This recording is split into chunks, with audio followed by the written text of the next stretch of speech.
ஐயோ, என்னாச்சு? எங்க கூட்டிட்டு வந்திருக்கீங்க?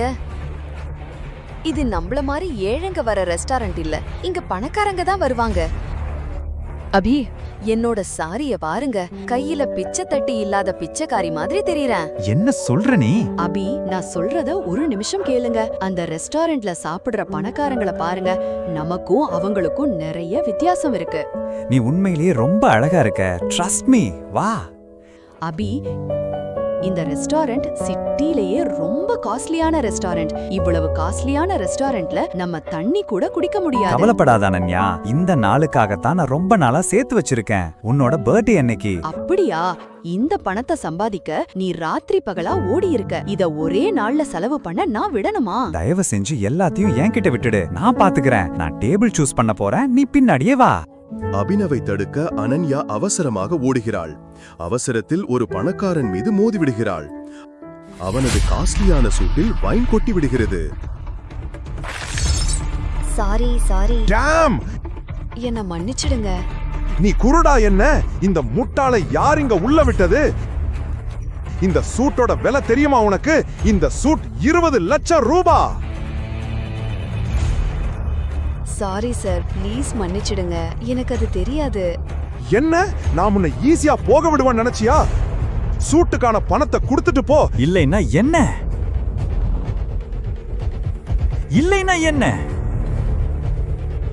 ஓ வாவ், இவன் இன்னொரு பரதேசி மாதிரி இருக்கான். இந்த ரெஸ்டாரண்டோட ஸ்டாண்டர்ட் ரொம்ப குறைஞ்சு போச்சு. ஒழுங்கா என் வைஃப் கிட்ட இப்பவே மன்னிப்பு கேளு. ப்ளீஸ். நான் மன்னிப்பு கேட்கணுமா? நான் யாருன்னு உனக்கு தெரியுமா? கேளுங்க, மன்னிப்பு கேட்டுட்டு இங்க இருந்து போயிடுவோம். இவரு சிங்கானியா இண்டஸ்ட்ரியோட ஓனர். உனக்கு புரியலையா? என் வைஃப் கிட்ட மன்னிப்பு கேளு. இல்லன்னா என் வைஃப் கிட்ட மன்னிப்பு கேட்காத இந்த நாளை நீ எப்பவும் மறக்க மாட்ட. அந்த பணக்காரன் அபினவ் சொன்னதை கேட்டு கடும் கோபமடைகிறான். மொத்த ரெஸ்டாரண்டும் அவர்களை வேடிக்கை பார்த்து கொண்டிருந்தது. நான் இந்த சிட்டியோட மிக பெரிய வைர வியாபாரி. மக்கள் செல்வாக்கு, பணம், மினிஸ்டர்ஸ் எல்லாரும் என் பாக்கெட்ல இருக்காங்க. நான் நினைச்சா ஒரே சொடுக்குல நீங்க இருந்த இடம் தெரியாம அழிக்க முடியும். நான் ஒரு விரல சுடுக்குனா போதும், உன்னோட மொத்த பிசினஸும் தரமட்டமாயிடும். அந்த மனிதர் அபினவ் என்ன சொல்ல வருகிறான் என்பதை புரிந்து கொள்வதற்கு முன்பே அபினவ் தன் போனை எடுத்து யாருக்கோ ஒரு மெசேஜ் அனுப்பினான். அடுத்த நொடியே அந்த பணக்காரனுக்கு ஒரு கால் வந்தது. அவன் அதிர்ச்சி அடைந்தான். வாட்? டாட், இதெல்லாம் எப்படி சாத்தியம்?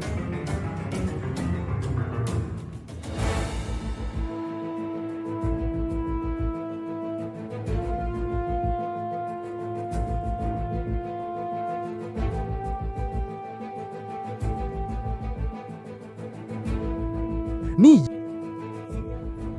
எப்படி இத செஞ்ச? நீ யாரு?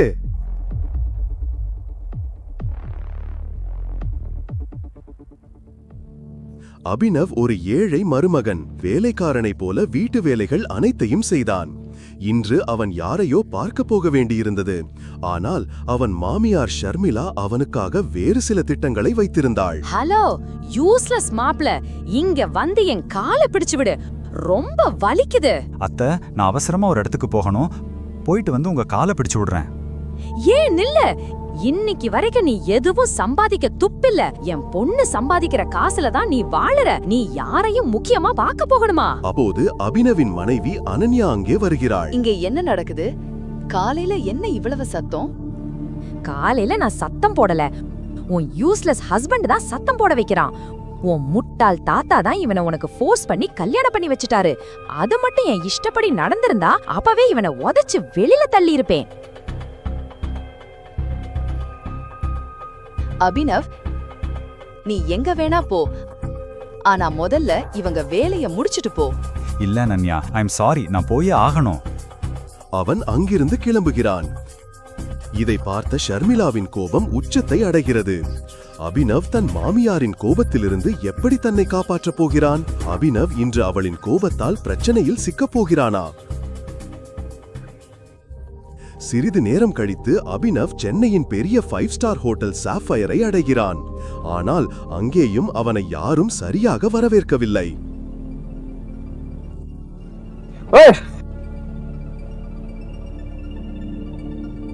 பிச்சைக்காரா, உன் பாக்கெட்ல ஒரு பைசா கூட இல்ல. எதுக்கு இங்க வந்த? சாப்பிடவா? இங்க தண்ணி வாங்கவே உன் வீட்டை எழுதி கொடுக்க வேண்டியிருக்கும். புரிஞ்சுதா? இப்போ இங்க இருந்து கிளம்பு. அபினவின் செருப்புகள் தேய்ந்து போயிருந்தன.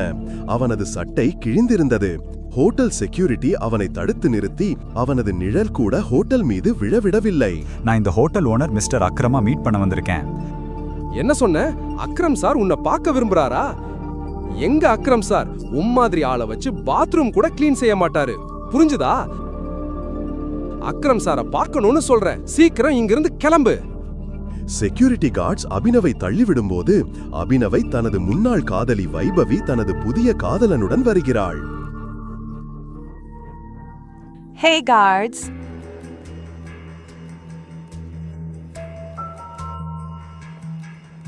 இந்த பிச்சைக்காரங்களை இப்படி விரட்டக்கூடாது. பாவம், எத்தனை நாளா சாப்பிடாம இருக்கான்னு தெரியல. ஒன்னு பண்ணுங்க, ஹோட்டல்ல மிச்ச மீதி சாப்பாடு கண்டிப்பா இருக்கும். அதை இவனுக்கு கொடுங்க. இவன் ரொம்ப நாளா பசியில இருக்கான் போல. சில நாட்களுக்கு முன்புதான் வைபவி அபினவுடன் பழகிக் கொண்டிருந்தாள். ஆனால் இன்று அவள் அவனை எல்லோர் முன்னிலையிலும் ஒரு பிச்சைக்காரனை போல் நடத்துகிறாள். இந்த முட்டாள் உன் பாய் ஃப்ரெண்டா இருந்தான்னு என்னால நம்பவே முடியல. தேவேந்திராவுடைய இந்த வார்த்தையை கேட்டு அபினவின் கோபம் உச்சத்தை அடைந்தது. ஆனால் அவன் ஏதோ சொல்ல வருவதற்கு முன் ஒரு லக்ஸுரி கார் அங்கே வந்தது. அக்ரம் சார் வந்துட்டாரு. கார் கேட்டில் நின்றவுடன் அங்கிருந்த செக்யூரிட்டி அனைவரும் காரை நோக்கி ஓட ஆரம்பித்தனர். ஹோட்டல் உரிமையாளர் அக்ரம் அந்த காரிலிருந்து இறங்குகிறார். அக்ரமின் பார்வை அபினவை சுற்றி நின்ற கூட்டத்தின் மீது விழுகிறது. அக்ரம் தனது செக்யூரிட்டியிடம் ஹோட்டல் லாபியில் உள்ள கூட்டத்தை பற்றி கேட்கிறார். ஹோட்டல் லாபில ஏன் இவ்வளவு கூட்டம்? தெரியல சார், பிச்சைக்காரன் வந்திருக்கான், நீங்க பார்க்க வர சொன்னதா சொல்றான். என் ஹோட்டல்ல இப்படிப்பட்ட ஆளுங்களை விடாதீங்கன்னு எத்தனை தடவை சொல்லியிருக்கேன். அவனை தூக்கி வெளியே போடுங்க. Okay sir. God knows.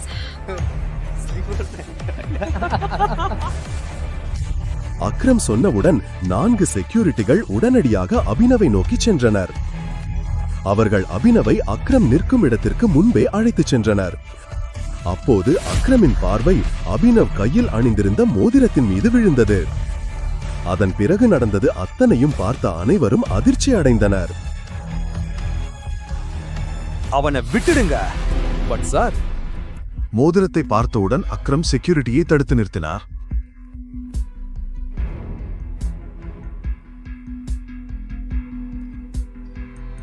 Tiger, அங்கே கோடீஸ்வரர் அக்ரம் அபினவின் காலில் விழுகிறார்.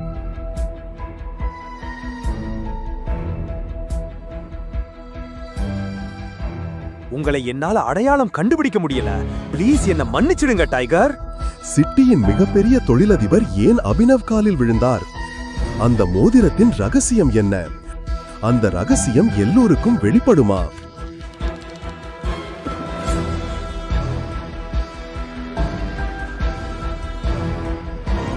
ஏன் அபினவ் அக்ரமுடனான இந்த சந்திப்பை யாரிடமும் சொல்லவில்லை?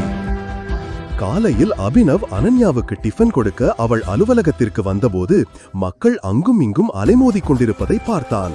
ஆனால் இன்னும் தன் ஹெட்போனுடன் இசை உலகிலேயே இருந்தான். இந்த கூட்ட நெரிசலுக்கு காரணம் சமீபத்திய முக்கிய செய்தி. Breaking news. இந்த டெண்டர் தான் சிங் இண்டஸ்ட்ரீஸின் தலையெழுத்தை மாற்றப் போகும் கடைசி நம்பிக்கை. அனன்யா மூழ்கவிருக்கும் தனது நிறுவனத்தின் படகை எப்படி கரை சேர்க்க போகிறார்? Guys, the situation doesn't look good. Singh இண்டஸ்ட்ரீஸை மீட்டெடுக்க இதுதான் நம் கடைசி நம்பிக்கை. சிராக் அனன்யாவின் பிசினஸ் பார்ட்னர் மற்றும் நண்பரும் ஆவார். தாத்தா இறந்த பிறகு அனன்யா சிராகை தனது பிசினஸ் பார்ட்னராக நியமித்தார். அவன் அனன்யாவின் வாழ்க்கை துணையாக வர விரும்பினான். ஆனால் தாத்தா இறக்கும் முன் அனன்யாவை கட்டாயப்படுத்தி ஒரு சாதாரண டெலிவரி பாயான அபினவுக்கு திருமணம் செய்து வைத்தார். அனன்யா தனது சேரில் மிகவும் அமைதியாக அமர்ந்திருந்தாள். அப்போது அவளுக்கு அடுத்ததாக அமர்ந்திருந்த நிறுவனத்தின் சீஃப் ஃபைனான்சியல் ஆபீசர் மௌத்திக் கூறினார், அனன்யா, டெண்டர் கிடைக்காததால இன்வெஸ்டர்ஸ் எல்லாரும் பின்வாங்கிட்டாங்க. The balance sheet also doesn't look good. இது கண்டினியூ ஆச்சுன்னா நாம திவாலாகிடுவோம். மௌதேக், you know very well தாத்தா இந்த நிறுவனத்தை உருவாக்க எவ்வளவு கஷ்டப்பட்டு இருக்கிறாருன்னு. இதுல அவரோட பல வருஷ உழைப்பு, வியர்வை, கஷ்டம் எல்லாமே இருக்கு. அது மட்டும் இல்லாம இவ்ளோ சீக்கிரம் கம்பெனி திவாலாகிற நிலைமைக்கு எப்படி வரும்? அது சாத்தியமில்ல. ஏதாவது ஒரு வழி இருக்கணும். அனன்யா, உங்க தாத்தா இருந்தப்போ நம்ம கிட்ட ரொம்ப ஸ்ட்ராங்கான அசோசியேட்ஸ் இருந்தாங்க. அதுக்கப்புறம் சிராகோட இன்ஸ்ட்ரக்ஷன்ஸ் படி நாங்க அவங்களோட டீல்ஸை ஸ்டாப் பண்ணிட்டோம். ஓ நவி சார், நாட் அகேன். இந்த நியூஸை பார்த்ததுக்கு பிறகு யாரும் நம்ம கூட டீல் வச்சுக்க விரும்ப மாட்டாங்க. That's not an option. Mauthik, let's see your plan. Desai Ravikanth அனன்யாவின் தாத்தாவின் பழைய விசுவாசமான நண்பர் மற்றும் அனன்யாவின் தாத்தாவுடன் சேர்ந்து இருவரும் சிங் இண்டஸ்ட்ரீஸை விரிவுபடுத்தினர். ஆனால் இப்போது அவர் பேருக்கு தான் நிறுவனத்தின் ஃபைனான்சியல் அட்வைசராக இருந்தார். Good morning Mrs Lobo. Such a bright beautiful Monday. எப்படி இருக்கீங்க? ஏன் ஆஃபீஸ் இன்னைக்கு டல்லா இருக்கு? நீ எப்பவும் வேலைக்கார மாதிரி வீட்டு வேலை தான் செய்வியா? கொஞ்ச நேரம் நியூஸ் எல்லாம் பார்க்க மாட்டியா? நீ எவ்வளவு பெரிய தொழிலதிபரின் மாப்பிள்ளை. பிசினஸ்ல என்ன நடக்குதுன்னு உனக்கு தெரியணும். எனக்கு தெரியாதது என்ன இருக்கு? பாரு, டெண்டர் இழப்பு சிங் இண்டஸ்ட்ரீஸை அதிர்ச்சிக்குள்ளாக்கிறது. டெண்டர் கிடைக்கும் என்ற நம்பிக்கையில் சிங் இண்டஸ்ட்ரி வெண்டிலேட்டர் ஆதரவில் இருந்தது. ஆனால் டெண்டர் அஹூஜா கார்ப்பரேஷனுக்கு வழங்கப்பட்டுள்ளது. Hello ma'am. Yes ma'am. I will bring the files in your cabin right now. Mrs Lobo, Ananya எங்க? என்ன டிஸ்டர்ப் பண்ணாத. நான் அனன்யா கிட்ட போகணும். நான் அவளை இப்பவே பார்க்கணும். அனன்யா மேடம் எங்க? நீ இப்ப வீட்டுக்கு போ. எங்க போறீங்க? கான்ஃபரன்ஸ் ரூம்க்கு. Thank you Mrs Lobo. Abhi, no. Ananya, நான் இன்னைக்கு ஏற்பட்ட பிரச்சனை பத்தி உங்ககிட்ட பேசணும். அனைவரும் அபினவ் இப்படி பேசுவதை பார்த்து எல்லோரும் ஆச்சரியப்படுகிறார்கள். அவன் சிங் குடும்பத்தின் பயனற்ற மாப்பிள்ளை என்று எல்லோருக்கும் நன்றாக தெரியும். Abhinav, get out. அனன்யா, என்னால உங்க கம்பெனியை கண்டிப்பா காப்பாத்த முடியும். எனக்கு 5 நிமிஷம் கொடுங்க, நான் எல்லாத்தையும் சால்வ் பண்றேன். அபினவ் பேசி முடிக்கும் போதே சிராக் தன்னுடைய சேரில் இருந்து எழுந்தான். இது கான்ஃபரன்ஸ் ரூம். கம்பெனி விஷயத்தை பேச உனக்கு எப்படி தைரியம் வந்துச்சு? அனன்யா, முதல்ல இந்த ஆளை கம்பெனில இருந்து தூக்கு. இவன் உள்ள வந்ததுல இருந்து கம்பெனிக்கு கெட்ட பேர் தான். Ananya, take your own decisions. Chirag அபினவை கான்ஃபரன்ஸ் ரூமுக்கு வெளியே தள்ளினான். செக்யூரிட்டி, டால புடிச்சு வெளியே தள்ளுங்க. வெளியே இருந்தவர்கள் அபினவின் நிலையை பார்த்து பரிதாபப்படத் தொடங்கினர். லோபோ சிராகிடம் கேட்டுக்கொண்டார். Sir, I will take care of this matter. You can go inside for the meeting. சரி. ஓ, நீங்க ஃபைல்ஸை கொண்டு வந்துட்டீங்களா? கொடுங்க. கோபத்தில் கொதித்துக் கொண்டிருந்த சிராக் திரும்பி கான்ஃபரன்ஸ் ரூமுக்குள் சென்றான். Leave him. இவர் ஒண்ணு திருட இல்ல. இவர் உங்க அனன்யா மேடமோட ஹஸ்பண்ட், சிங் குடும்பத்தோட மாப்பிள்ளை. இதெல்லாம் உங்களுக்கு மறந்து போச்சா என்ன? Thank you Mrs Lobo. எனக்கு உங்ககிட்ட கிடைக்கிற மரியாதை அனன்யா கிட்டயும் அவங்க அம்மா கிட்டயும் கூட கிடைக்கிறது இல்ல. You idiot. Come with me right now.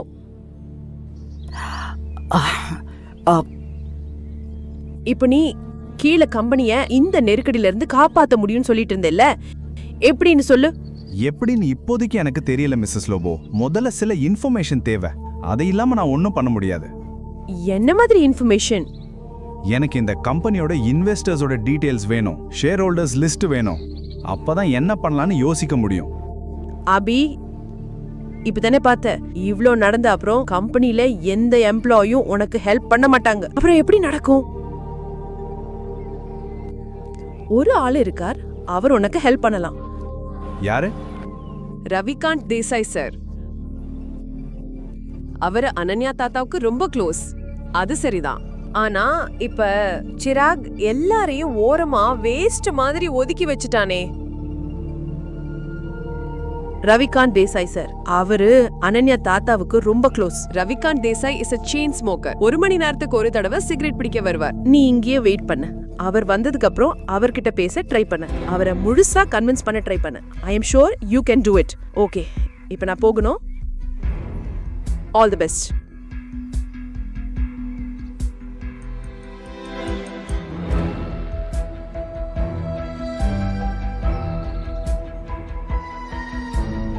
வணக்கம் மினிஸ்டர் சார், எப்படி இருக்கீங்க?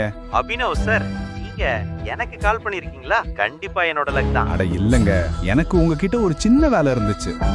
ஒரு ஏழை டெலிவரி பாயான அபினவுக்கு மினிஸ்டரை எப்படி தெரியும்? மினிஸ்டர் ஏன் அபினவிடம் போனில் இவ்வளவு பணிவாக பேசுகிறார்? அபினவ் மினிஸ்டரிடம் ஏதோ சொல்லிக் கொண்டிருந்த போதுதான் ரவிகாந்த் தேசாய் அதாவது ரவிகாந்த் அந்த இடத்திற்கு வருகிறார். ஆமா மினிஸ்டர் சார், ஃபாரின் டீடைல்ஸ் எல்லாம் கண்டுபிடிங்க, எனக்கு திரும்ப கால் பண்ணுங்க. நான் இப்ப வச்சிடுறேன் சார்.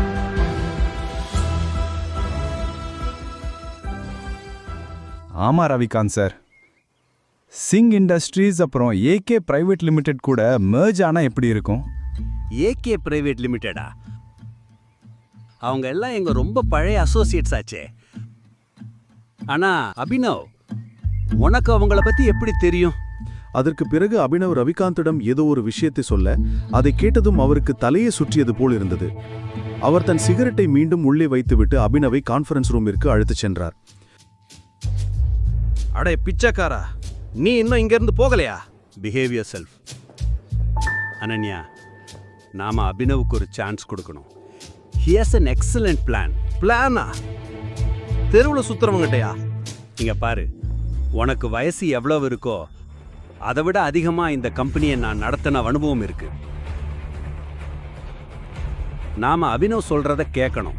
அவன் சொல்றதுல ஒரு பாயிண்ட் இருக்கு. எப்படி இப்படியெல்லாம் சொல்ல முடியும்? நீங்க என்ன சொல்ல வரீங்க? இந்த பிரச்சனைகளுக்கு இடையில் அனன்யா ஆழ்ந்த யோசனையில் அமர்ந்திருந்தாள். அவளுக்கு அவளுடைய தாத்தா சொன்ன விஷயம் ஞாபகத்திற்கு வந்தது. அனன்யா கண்ணு, அபினவ் உனக்கு ரொம்ப நல்ல வாழ்க்கை துணை. எப்பவும் ஞாபகம் வச்சுக்கோ. உனக்கோ இல்ல சிங் இண்டஸ்ட்ரீஸுக்கோ எப்ப கஷ்டம் வந்தாலும் அபினவ் தான் உன்னை அதிலிருந்து வெளியே கொண்டு வருவான். அங்கு நடந்து கொண்டிருந்த சண்டையை பார்த்து அனன்யா சத்தமாக கத்தினாள். சிராக், மறந்துடாத, இந்த கம்பெனி என்னோடது. எந்த டிசிஷன் எடுக்கிறதுக்கும் எனக்கு இங்க பவர் இருக்கு. Sit down.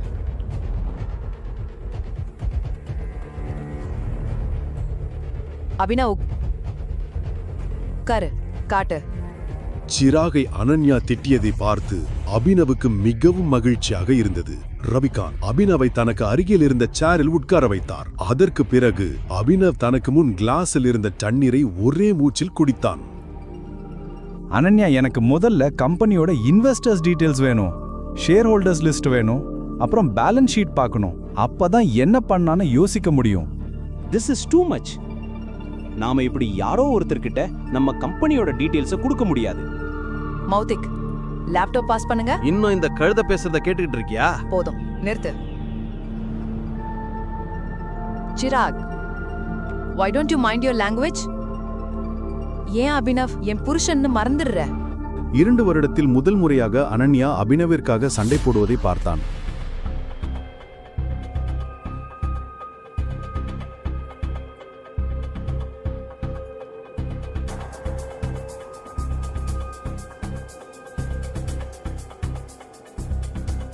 அனன்யா, எனக்கு ஸ்டேட்மெண்ட்ஸ்ல நிறைய முறைகேடுகள் தெரியுது. நம்ம இன்வெஸ்டர்ஸ் வெளியே போனதுக்கு ஒரு பேட்டர்ன் இருக்கு. பேலன்ஸ் ஷீட்ல நிறைய டிரான்சாக்ஷன்ஸ் இருக்கு. அதுல எனக்கு நிறைய சந்தேகம் இருக்கு. ஏதோ உளறிட்டு இருக்க. இதெல்லாம் வெறும் வாயால சொல்றதுதான். கம்பெனியை எப்படி திவாலாகாம காப்பாத்துவ? டவுன் ஆயிட்டு இருக்கிற ஷேர் வேல்யூஸை எப்படி கண்ட்ரோல் பண்ணுவ அபினவ்? அனன்யா, நாம கம்பெனியோட ஷேர்ஸை பைபேக் பண்ணணும். Brilliant idea. என்ன அபினவ், இதெல்லாம் நாங்க டிஸ்கஸ் பண்ணிருக்க மாட்டோம்னு நினைச்சியா? அபினவ், நம்ம கிட்ட ஃபண்ட்ஸ் எங்க இருக்கு? Yeah right, okay. Let me make a call. அதற்கு பிறகு அவன் போனில் சொன்ன விஷயத்தை கேட்டு அனன்யா உட்பட அனைவருக்கும் தலையை சுற்றுவது போல் இருந்தது. சிராக் மற்றும் மௌத்திக்கின் கண்கள் அசையாமல் அபினவியே பார்த்து கொண்டிருந்தன. எஸ் மிஸ்டர் அக்ரம், நான் சொல்றது நல்லா கேளுங்க. ஏகே பிரைவேட் லிமிடெட் அக்கவுண்ட்ல இருந்து சிங் இண்டஸ்ட்ரீஸ் அக்கவுண்ட்டுக்கு இப்போவே 500 crores டிரான்ஸ்ஃபர் பண்ணுங்க. ரெண்டாவது விஷயம், ஏகே பிரைவேட் லிமிடெட் அப்புறம் சிங் இண்டஸ்ட்ரீஸ் மர்ஜரை இப்போவே பப்ளிக்கா அனௌன்ஸ் பண்ணுங்க. ஆமா, அஹூஜா கார்பரேஷன்ஸ் இருக்கிற எல்லா ஷேர்ஸையும் வாங்கிடுங்க, சீக்கிரம். ரவிகாந்த் அபினவ் பேசியதை கேட்டு புன்னகைத்துக் கொண்டிருந்தார். ஆனால் அனன்யா அபினவின் பேச்சை கேட்டு ஆச்சரியத்தில் உறைந்தாள். வீட்டோடு மாப்பிள்ளையாக இருக்கும் கணவன் இவ்வளவு பெரிய கம்பெனி ஓனரிடம் பேசி சிங் இண்டஸ்ட்ரீஸ் மர்ஜரை எவ்வாறு முடித்தான் என்று நம்ப முடியாமல் திளைத்தாள். அபினவ், நீ யாரு? சிரித்துக்கொண்டே அபினவ் அனன்யாவை பார்த்தான். ஆனால் எந்த பதிலும் சொல்லவில்லை. அபினவ் கத்திக்கொண்டே திடீரென்று தூக்கத்திலிருந்து எழுந்து விட்டான். வியர்வையில் நனைந்தபடி அபினவ் தனது படுக்கையில் எழுந்து உட்கார்ந்து ஆழமாக சுவாசிக்கத் தொடங்கினான். கடந்த 18 ஆண்டுகளாக இந்த கனவு அபினவை தொந்தரவு செய்து வந்தது. அபினவ் முதலில் தனது விரலில் அணிந்திருந்த மோதிரத்தை பார்த்தான்.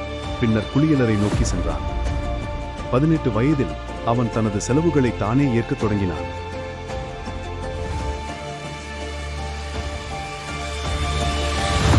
அவனது வாழ்க்கையில் ஒரே ஒரு மகிழ்ச்சிதான் இருந்தது, அவனது காதலி வைபவி. வைபவியை பார்க்கும்போதெல்லாம் அவன் தனது துக்கங்களை எல்லாம் மறந்து விடுவான். இன்று வைபவியின் பிறந்த நாள் என்பதால் அபினவ் அவளை விரைவில் சந்திக்க விரும்பினான். அங்கிள், இந்த கேக் எவ்வளோ? 600 ரூபாய். இந்த பேஸ்ட்ரி ஒன்று 60 ரூபாய். ஒன்று கொடுங்க. சிறிது நேரம் கழித்து அவன் வைபவியின் வீட்டிற்கு வெளியே வந்தபோது அங்கே நிறைய வண்ணமயமான விளக்குகள் எரிந்து கொண்டிருப்பதையும் சத்தமான இசை ஒலிப்பதையும் கண்டான்.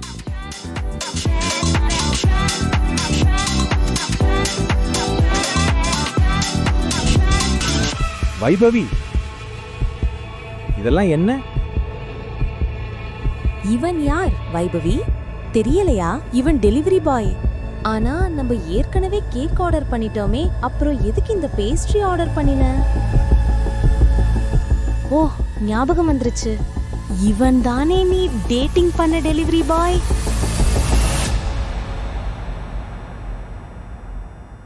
ஓ கம் ஆன் வைபவி, நீ இவ்ளோ சீப்பா நடந்துக்குவன்னு நான் நினைக்கவே இல்ல. பேப், ஹாப்பி பர்த்டே பேப். தேவேந்திரனை அபினவுக்கு நன்றாக தெரியும். அவன் ஒரு பெரிய பணக்காரரின் மகன். எப்போதும் வைபவியை சுற்றியே வட்டமிட்டுக் கொண்டிருப்பான். தேவேன் அங்கே இருப்பதைக் கண்டதும் அபினவின் மனம் வேதனைப்பட்டது. தேவேனின் கையில் ஒரு பெரிய பரிசு இருந்தது. அதற்கு முன் அபினவின் கையில் இருந்த சிறிய பேஸ்ட்ரி பை ஒன்றுமில்லை என்பது போல் தோன்றியது. நான் உன்னை பிரேக்கப் பண்றேன். வாட்? வேற என்ன? அந்த பொண்ணு எவ்வளவு நாளைக்கு இப்படி உன்ன மாதிரி ஒரு பிச்சைக்காரன் கூட பாதி பேஸ்ட்ரியை சாப்பிட்டுக்கிட்டு இருப்பா?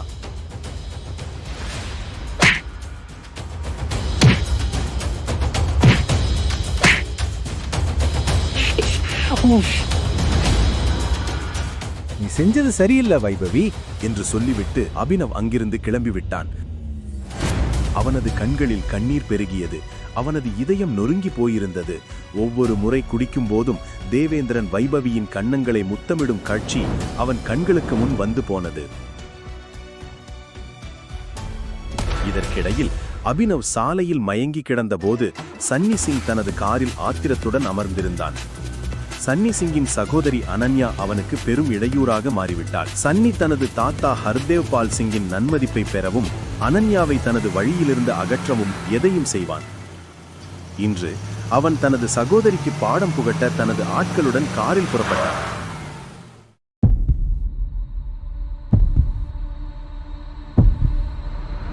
சன்னியின் ஆட்கள் அபினவை தூக்கி நேராக அறை எண் 409 நுழைந்தனர்.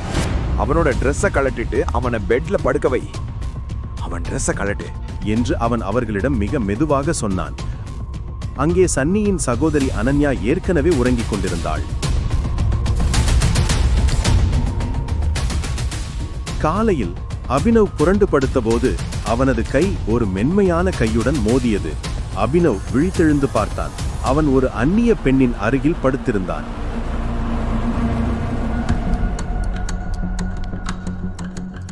யார் நீ? என்னோட ரூம்ல என்ன பண்ணிட்டு இருக்க? நீ என்ன பண்ண?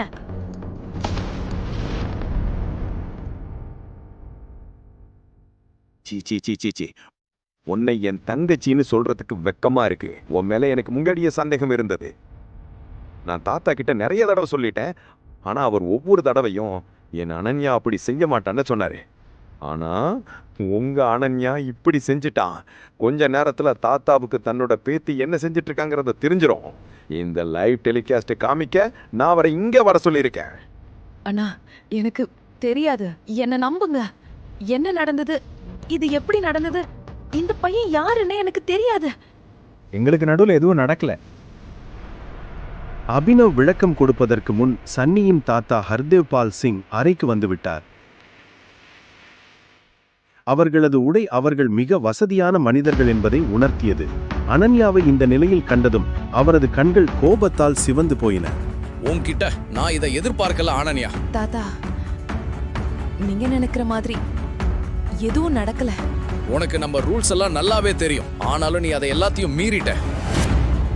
இல்ல தாத்தா, இல்ல. அப்புறம் அபினவின் பார்வை ஹர்தேவின் மீது பட்டபோது அவன் தனது கண்களுக்கு முன்னால் மரணத்தை கண்டது போல் உணர்ந்தான். நீ ஏன் பேத்திக்கு என்ன செஞ்சு வச்சிருக்க? இன்னைக்குல இருந்து எங்க குடும்ப சட்டப்படி நீ சிங் குடும்பத்தோட மருமக. என்ன? ஆனா எங்களுக்கு நடுவுல எதுவுமே நடக்கலையே. தாத்தா, எதுவுமே நடக்கல. அப்படியா? எதுவும் நடக்கலையா? அப்போ இதெல்லாம் என்ன?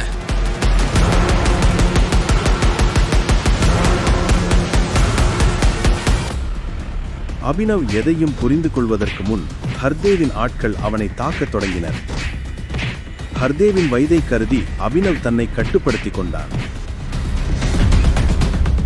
அனன்யா, இவனை ஹாஸ்பிட்டலுக்கு அனுப்பு.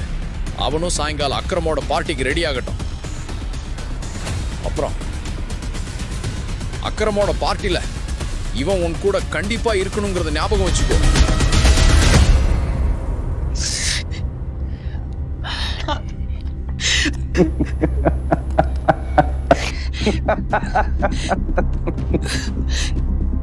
ஏன் என் வாழ்க்கையை அழிச்ச? ஏன்? இந்த கேள்விக்கு அபினவிடம் எந்த பதிலும் இல்லை. அபினவ் பிறகு மாலை அக்ரமின் பார்ட்டிக்காக தயாராக ஆரம்பித்தான். அவன் ஹர்தேவ் பற்றி யோசித்துக் கொண்டிருந்தான். ஹர்தேவையும் அவனது ஆட்களையும் கண்டு அவனுக்கு பயமில்லை. ஆனால் அனன்யா ஏற்கனவே நிறைய பிரச்சனைகளில் இருந்ததால் தன்னால் அவளுக்கு மேலும் பிரச்சனைகளை ஏற்படுத்த அவன் விரும்பவில்லை. அபினவிடம் ஒரு பிளேசர் மட்டுமே இருந்தது. அதுவும் அவனது தந்தையுடையது. அது கிழிந்து சில இடங்களில் நூல் இழந்து இருந்தது. ஆனால் அபினவ் அதை அணியும் போது அதன் அழகு பிளேசரின் அனைத்து குறைபாடுகளையும் மறைத்தது. அபினவின் யூகம் சரிதான். அனன்யாவின் வீடு மிகவும் பிரம்மாண்டமாக இருந்தது. அவள் ஒரு பணக்கார குடும்பத்தைச் சேர்ந்த பெண். அனன்யாவின் செருப்பு அபினவ் ஒரு மாதம் சம்பாதிக்கும் பணத்தை விட அதிகம்.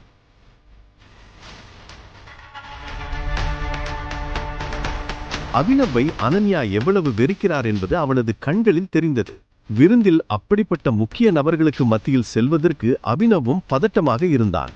அந்த பதட்டத்தில் அவன் தன் தந்தையின் மோதிரத்தை விரலில் சுழற்றத் தொடங்கியது கூட அவனுக்கு தெரியவில்லை.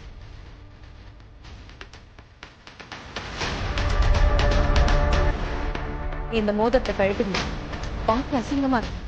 சாரி, ஆனா இந்த மோதிரம் தான் எனக்கு எல்லாமே. அக்ரமின் வீடு ஒரு கோட்டையைப் போல இருந்தது. அதை சுற்றிலும் துப்பாக்கிகளை ஏந்திய பவுன்சர்கள் இருந்தனர். அனன்யாவும் அபினவும் நுழைந்தவுடன் அவனது பார்வை தேவேந்திரன் மேல் விழுந்தது.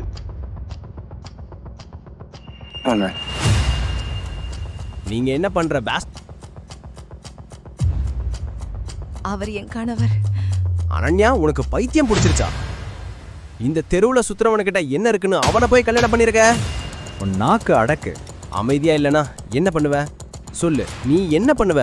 தேவேந்திரனும் ஆத்திரமடைந்தான். அபினவ் அவன் மீது கையோங்க போகும்போது அவர்களின் சண்டையை பார்த்து விருந்து ஏற்பாட்டாளர் அக்ரம் அங்கே வந்தார். இங்க என்ன நடக்குது?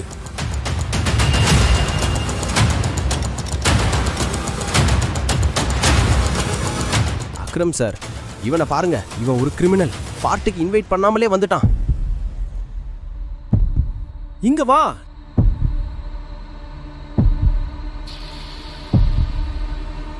நீ யாரு? இப்படி இங்க வந்த? ஆக்சுவலி அவர் என்னோட ஹஸ்பண்ட். அக்ரம் அனன்யாவை நம்பவில்லை. உன்னை இந்த பார்ட்டிக்கு யாரும் இன்வைட் பண்ணல. அதனால நான் போலீஸ் கூப்பிடுறதுக்கு முன்னாடி இங்க இருந்து வெளியில போயிரு. Thank you Akram sir. அனன்யா, நீயும் இந்த பிச்சைக்காரங்கிட்ட இருந்து தள்ளியே இரு. நில்லு.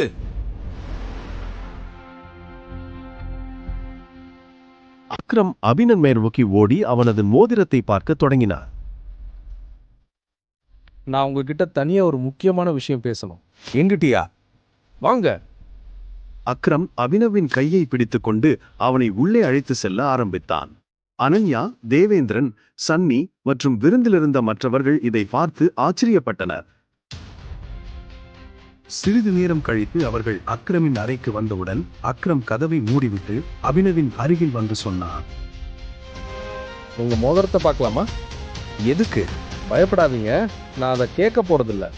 அது சும்மா பார்க்கணும், அவ்வளோதான். ப்ளீஸ்.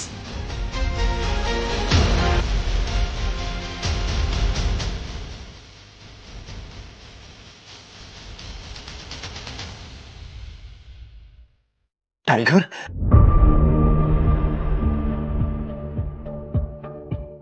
டைகர்! அக்ரமின் வாயிலிருக்கு இந்த வார்த்தையை கேட்டதும் அபினவ் ஆச்சரியத்தில் உறைந்தான்.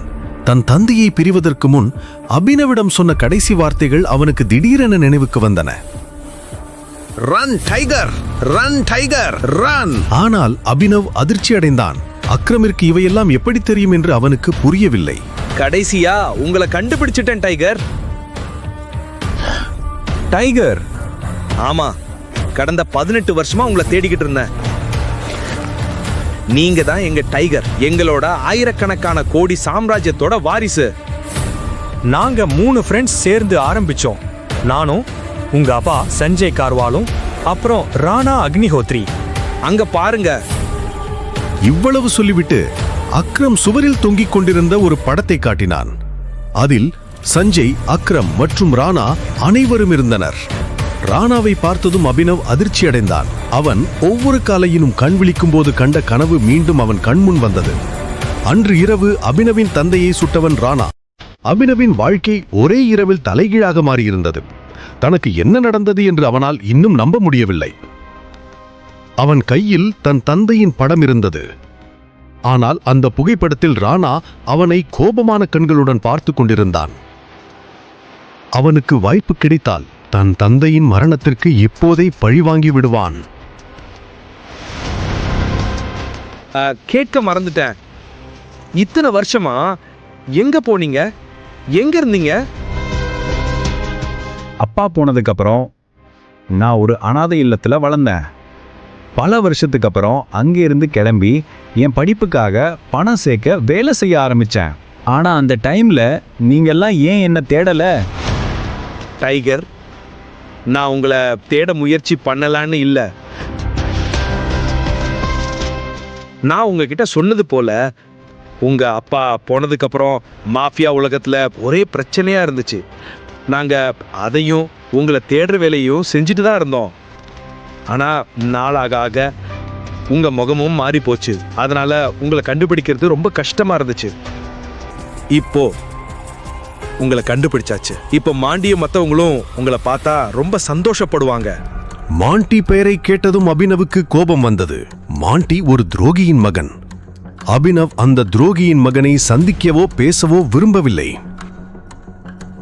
ஆனா அப்பா இந்த மாஃபியா குரூப் பத்தி என்கிட்ட எதுவுமே சொன்னதில்ல. அவர் நினைச்சிருந்தா சொல்லியிருக்கலாம். நீங்க அப்போ சின்ன பையன். ஒருவேளை அதனாலதான் சஞ்சய் உங்களை இதெல்லாம் விட்டு தள்ளி வச்சிருந்திருப்பாரு. ஆனா என்னை நம்புங்க, நான் உங்களை கண்டுபிடிக்க ரொம்ப கஷ்டப்பட்டேன். இப்போ உங்களை கண்டுபிடிச்சாச்சு. தி மாஃபியா கிங் திரும்பவும் உயிர் பெறும். சியர்ஸ்! அபினவின் மனதில் மீண்டும் அந்த பதவி உயர்வு பெறுமா போன்ற பல கேள்விகள் எழுந்தன. ராணாவின் ரகசியம் அக்ரமிற்கும் மற்றவர்களுக்கும் ஏன் தெரியவில்லை? ஒரு துரோகியின் மகன் ஏன் அபினவின் சிம்மாசனத்தில் அமர்ந்திருக்கிறான் என்று அவனால் புரிந்து கொள்ள முடியவில்லை.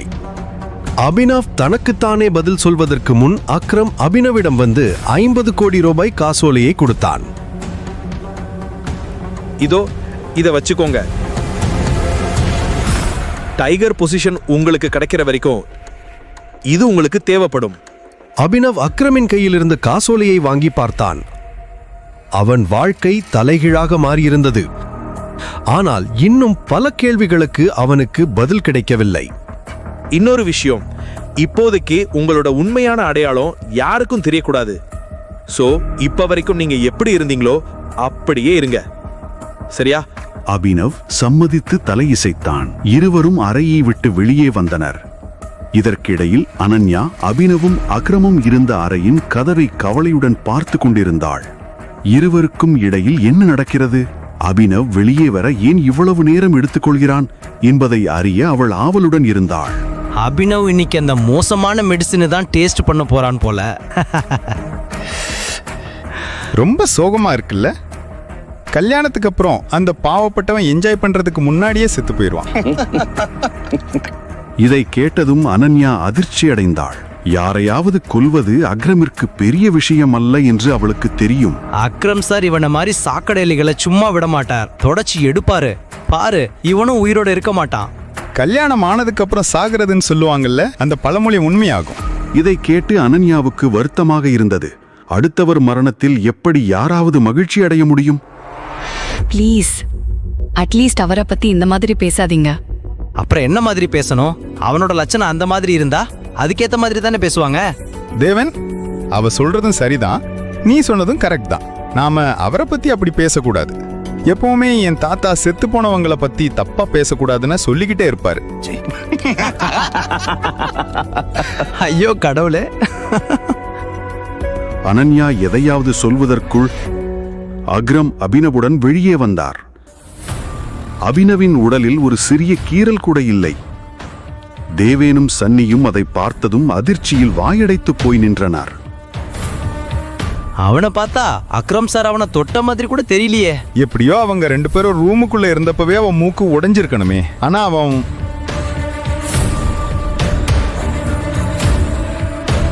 லேடிஸ் அண்ட் ஜென்டில்மேன், நான் உங்களுக்கு ஒருத்தரை அறிமுகப்படுத்த விரும்புறேன். இவர்தான் அபினவ், என் பழைய டிரைவரோட பையன். இவர் எனக்கு ரொம்ப நெருக்கமானவர். அக்ரம் அபினவை எல்லோருக்கும் அறிமுகப்படுத்தியதும் தேவேனும் சன்னியும் சந்தோஷமாக இருந்தார்கள். ஆனால் அனன்யா அதை கேட்டு அதிர்ச்சி அடைந்தாள். Enjoy the party please. இதையடுத்து அக்ரம் அபினவை தனியாக விட்டுவிட்டு மற்றவர்களை சந்திக்கச் சென்றார். தேவேனும் சன்னியும் ஏன் அக்ரம் அபினவுக்கு இவ்வளவு முக்கியத்துவம் கொடுக்கிறார் என்று இன்னும் புரிந்து கொள்ளவில்லை. சன்னி மற்றும் தேவேன் அவனை பற்றி என்ன நினைத்தார்கள் என்பதை அபினவ் பொருட்படுத்தவில்லை. அன்று இரவுதான் தான் கண்ட தந்தையின் முகம் மட்டுமே அவன் கண்முன் வந்து சென்றது. ராணா சஞ்சயை சுட்ட இரவு அவனுக்கு நினைவிருந்தது. அபினவுக்கு ராணா தன்னை சுட்டதும் ஆனால் அதிர்ஷ்டவசமாக உயிர் பிழைத்தான் என்பதும் நினைவிருந்தது.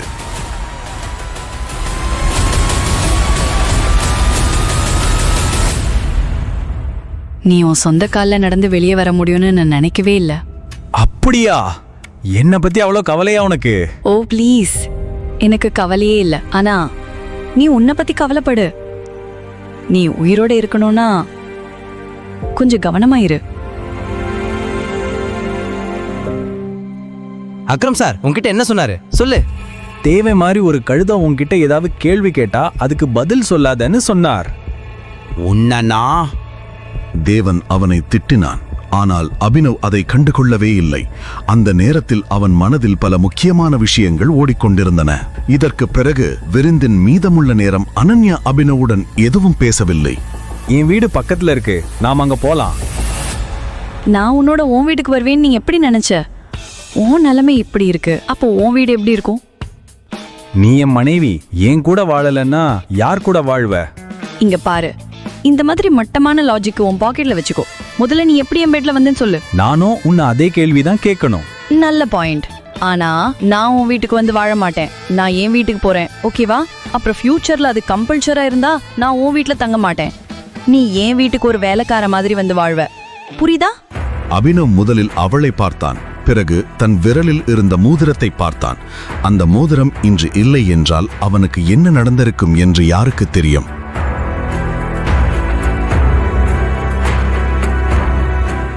மறுநாள் காலை அபினவின் அலாரம் ஒலித்த போது அவன் அதே கனவை மீண்டும் கண்டு கொண்டிருந்தான்.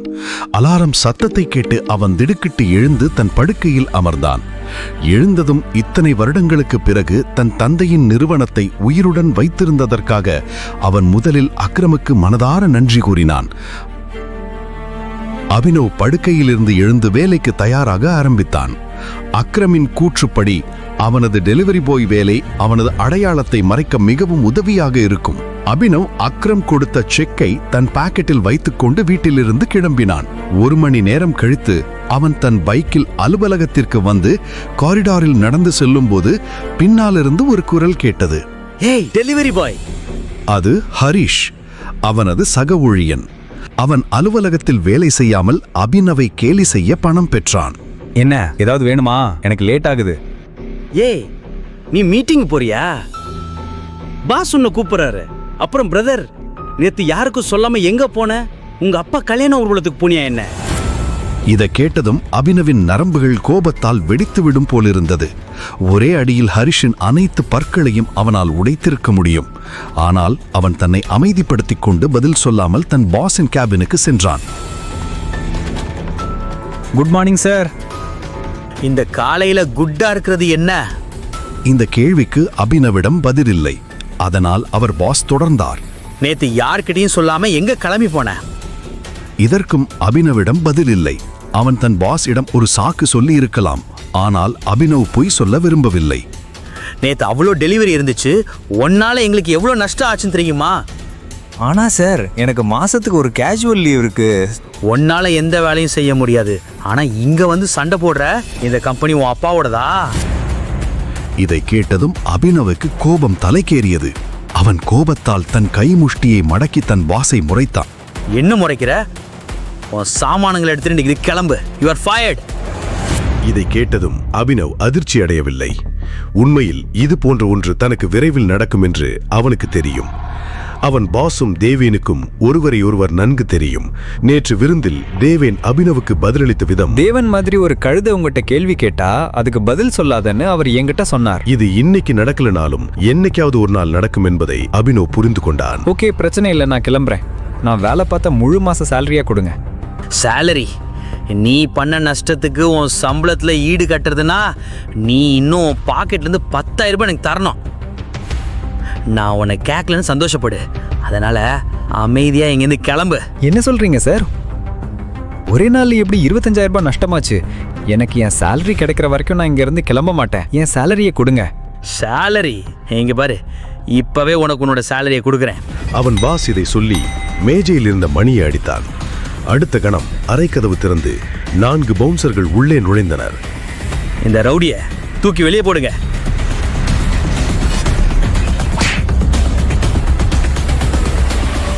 பாஸ் இதை சொன்னதும் அவர்கள் 4வரும் அபினவை தாக்க விரைந்தனர். ஆனால் அவர்களில் யாரும் அபினவை தாக்குவதற்கு முன் அபினவ் அவர்களை கீழே தள்ளிவிட்டான். அவன் ஒருவரின் கையை உடைத்தான், ஒருவரின் காலை உடைத்தான், ஒருவரின் வயிற்றில் குத்தினான், ஒருவரின் மார்பில் உதைத்தான். ஒரு நொடியில் பாஸின் ஆட்கள் அனைவரும் கீழே விழுந்தனர். இதை பார்த்ததும் பாஸ் திகைத்து போனான். அபினவ் இப்போது நேராக பாஸிடம் வந்து அவன் கழுத்தை பிடித்து கேட்டான், என் சேலரி? பாஸ் பயந்து தன் டிராயரிலிருந்து பணத்தை எடுத்து நடுங்கும் கைகளால் அபினவிடம் கொடுத்தான். அபினவ் பணத்தை பார்த்துவிட்டு பாஸின் கழுத்தை விட்டுவிட்டு கிளம்ப ஆரம்பித்தான்.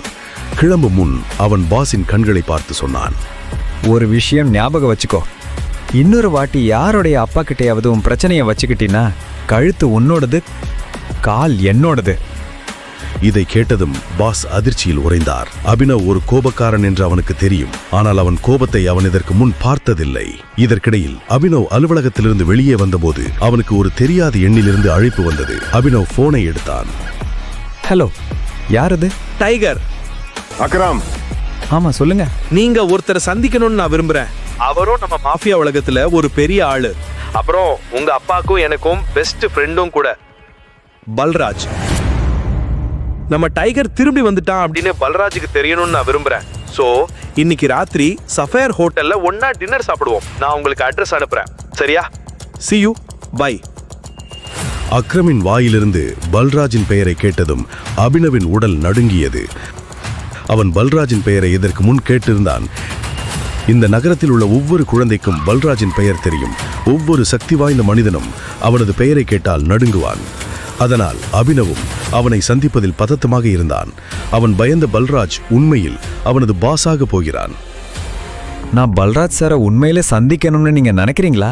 அவன் இன்னும் பல்ராஜின் பெயரை கேட்டதும் நடுங்கினான். அக்ரமம் அவனது பதட்டத்தை புரிந்து கொண்டான். பல்ராஜ் சாரா? வெறும் பல்ராஜ். நீங்க டைகர் பாஸ். காட்டுல எல்லா மிருகங்களும் டைகர் பேருக்கு பின்னாடி சார்னு சொல்லும். ஆனா டைகர் எந்த மிருகத்தோட பேருக்கு பின்னாடியும் சார்னு சொல்லாது. ஈவினிங் சந்திப்போம். பாய். அக்ரமின் வாயிலிருந்து இதை கேட்டதும் அபினவின் தன்னம்பிக்கை அதிகரித்தது. அவன் இப்போது ஒரு கூண்டிலிருந்து வெளியே வந்து காட்டுக்குள் நுழைந்த ஒரு டைகர் போல உணர்ந்தான்.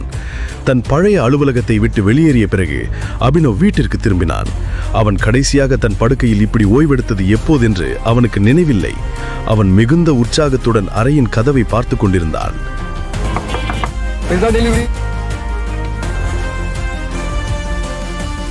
சார், ஆர்டர் 500 ரூபாய் தான். ஆனா நீங்க 1000 ரூபாய் கொடுத்திருக்கீங்க. நீங்க டெலிவரி பசங்க ரொம்ப கஷ்டப்பட்டு உழைக்கிறீங்க நண்பா. இந்த 500 ரூபாய் உன் டிப். Thank you sir. இங்கு அபினவ் பீட்சா பாக்ஸை கவனமாக பார்த்து கொண்டிருந்தான். அவன் கடைசியாக பீட்சா சாப்பிட்டது எப்போதென்று அவனுக்கு நினைவில்லை. தனக்கும் வைபவிக்கும் தனியாக ஒரு வீடு வாங்க திட்டமிட்டிருந்த போது அவளுக்கு மட்டும் ஒரு பீட்சாவை வாங்கி சாப்பிட்டிருந்தாள். எத்தனை ஆசைகளை தியாகம் செய்தான் என்பதை அவன் இன்று உணர்ந்தான். ஆனால் இப்போது அவன் நிறுத்தப் போவதில்லை. மாலையில் அபினவ் சஃபயர் ஹோட்டலுக்கு செல்ல தயாராக ஆரம்பித்தான். அவன் ஒரு கிரே நிற சட்டையும் பிளாக் பேண்டையும் அணிந்தான். அபினவிடம் அணிய சிறந்த உடை எதுவும் இல்லை. அவன் ஹோட்டலை வெளியில் இருந்து பார்த்ததும் திகைத்து போனான்.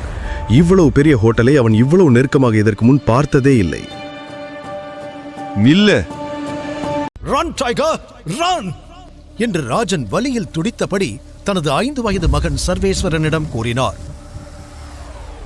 சில நிமிடங்களுக்கு முன் சென்னையில் உள்ள பெசன்ட் நகர் பீச் ரோட்டில் அதிவேகமாக சீறி பாய்ந்து சென்றது ஒரு ஃபாரின் கார். துரத்தி வந்த ரவுடிகள் அவரை சுற்றி வளைத்தனர். இனி தப்பிப்பது கடினம் என்று புரிந்து கொண்ட ராஜன் எப்படியாவது மகனை மட்டுமாவது காப்பாற்றிவிட துடித்தார். தன் கையில் அணிந்திருந்த புலி முத்திரை பதித்த மோதிரத்தை கழட்டி சர்வேஸ்வரனின் சட்டை பாக்கெட்டுக்குள் திணித்தார். அப்பா, போகாதீங்கப்பா, என்னை விட்டு போகாதீங்கப்பா என்று அழுத சர்வாவை கட்டி அணைத்தவர் பின் அழுத்தமாக அவனது நெற்றியில் முத்தமிட்டார். இல்ல டைகர், ஏன் வாழ்க்கையை நான் வாழ்ந்துட்டேன். நீயாவது தப்பிக்கணும். நான் திரும்ப வரலனா அப்பாவை மன்னிச்சிடு என்று கூறிவிட்டு தனது துப்பாக்கியுடன் காரை விட்டு இறங்கியவர் தன்னை சுற்றி வளைத்தவர்களை சுட ஆரம்பித்தார். துப்பாக்கி சத்தத்திற்கு பயந்து தன் காதை பொத்திக் கொண்டான். அடுத்த சில நொடிகளிலேயே ராணாவின் குண்டுகள் ராஜன் நெஞ்சை துளைக்க மண்ணில் சரிந்து விழுந்தார் ராஜன். இந்த துரோகியோட முகத்தை மட்டும் மறந்துடாத டைகர் என்று இறுதியாக சொன்ன ராஜனின் உயிர் பிரிந்தது.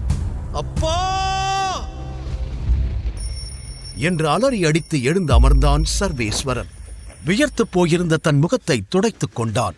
கடந்த 18 வருடங்களாக இதே கனவு அவனை தூங்க விடாமல் துரத்தி வருகிறது. கையில் அணிந்திருந்த அந்த புலி முத்திரை மோதிரத்தை பார்த்தவன் தன் அப்பாவை நினைத்துக் கொண்டான். பின் ஒரு பெருமூச்சோடு வேலைக்கு கிளம்ப தயாரானான். சர்வா என்று அழைக்கப்படும் சர்வேஸ்வரன் சென்னையில் உள்ள ஒரு பிரைவேட் கம்பெனியில் டெலிவரி பாய் வேலை செய்கிறான். கடினமான இந்த வாழ்க்கையில் அவனுக்கு இருக்கும் ஒரே ஆறுதல் அவன் காதலி வைஷ்ணவி மட்டும்தான். இன்னைக்கு வைஷ்ணவி பர்த்டே, அவளுக்கு கேக் வாங்கிக்கிட்டு போனா சந்தோஷப்படுவா என்று நேராக ஒரு பேக்கரிக்கு சென்றவன் அங்கு இருந்த ஒரு அழகான கேக்கை பார்த்தான். இது எவ்வளவு? 2000. தனது சட்டை பாக்கெட்டில் இருந்த 100 ரூபாயை பார்த்தவன் அருகில் இருந்த சின்ன சைஸ் பீஸ் கேக்கை பார்த்து இது எவ்வளவு என்று கேட்க, இது ஒரு பீஸ் 50 rupees. ஓகே, இத 2 பேக் பண்ணுங்க என்றான். கேக்கை வாங்கிக் கொண்டவன் ஆசையோடு வைஷ்ணவியை பார்க்க அவளது அபார்ட்மெண்ட்டுக்கு கிளம்பினான். காலிங் பெல்லை அடித்துவிட்டு ஜன்னல் வழியாக பார்க்க உள்ளே டிஸ்கோ லைட், மியூசிக் சத்தம் என்று பெரிய பார்ட்டி நடப்பது போல தெரிந்தது. சில நொடிகளில் அல்ட்ரா மாடர்ன் ஸ்டைலில் கிளாமராக டிரெஸ் அணிந்திருந்த வைஷ்ணவி கதவை திறந்தாள். அதுவரை அவளை அப்படி பார்த்திராத சர்வா காண்பது அனைத்தும் உண்மைதானா என்ற குழப்பத்தோடு வைஷ்ணவியை பார்த்தான். சர்வா டெலிவரி பாய் டிரெஸ்ஸில் இருப்பதை பார்த்ததும், யாருடே மறுபடியும் கேக் ஆர்டர் பண்ணது என்று ஒருத்தி கேட்க, ஏய் உனக்கு தெரியாதா, இவன் தாண்டி வைஷ்ணவியோட லவ்வர், ஆனா சார் ஒரு டெலிவரி பாயாவும் இருக்காரு என்று இன்னொருவள் கேலியாக சொல்லி சிரிக்க வைஷ்ணவியின் முகம் சிரித்து போனது. சர்வாவும் அவமானத்தில் குறுகி நின்றான். அப்போது பின்னாலிருந்து, ஹே வைஷு பேபி என்று ஒரு 25 வயது ஆண் குரல் கேட்க சர்வா திரும்பினான். கையில் ஒரு காஸ்ட்லி கிஃப்ட் பாக்ஸுடன் நின்று கொண்டிருந்த ஆகாஷ் சர்வாவை கண்டுகொள்ளாமல் அவனை தாண்டி சென்றான். வைஷ்ணவியின் விரல்களில் ஒரு டைமண்ட் ரிங்கை மாட்டிவிட்டு, ஹாப்பி பர்த்டே டார்லிங் என்று கட்டி அணைத்து வாழ்த்து கூறினான். அவனை தடுக்காமல் சிரித்துக்கொண்டே கட்டி அணைத்த வைஷ்ணவி இதுக்கு மேல நடிக்க முடியாது என்று மனதிற்குள் முடிவெடுத்தாள். ஹேய், லிசன் எவ்ரிவன், இனிமே ஆகாஷ் தான் என்னுடைய பாய் ஃப்ரெண்ட், லவர் எல்லாம். இந்த டெலிவரி பாய் சர்வா இல்ல, ஓகே என்று சத்தமாக சொன்னவள் ஆகாஷை தோளோடு தோள் அணைத்துக் கொண்டாள். சர்வாவின் தலையில் இடி விழுந்தது போல பெரும் அதிர்ச்சி. வைஷு, நீ நீ என்ன பேசிக்கிட்டு இருக்க? எதுக்காக இப்படி எல்லாம் பண்ற என்ற அதிர்ச்சியுடன் அவன் கேட்க, அவளை வேற என்னடா பண்ண சொல்ற?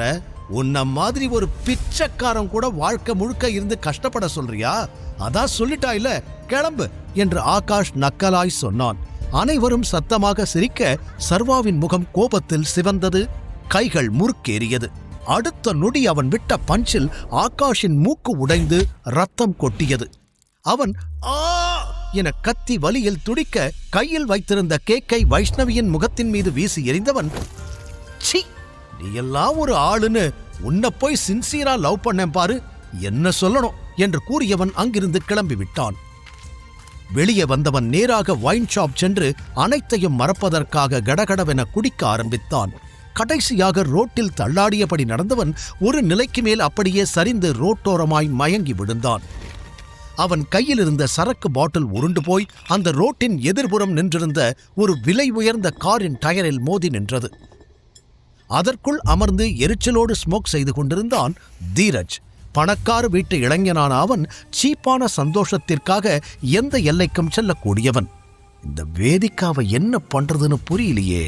ஃபேமிலி பிசினஸ்ல நாளுக்கு நாள் அவளோட கை ஓங்கிட்டே இருக்கு.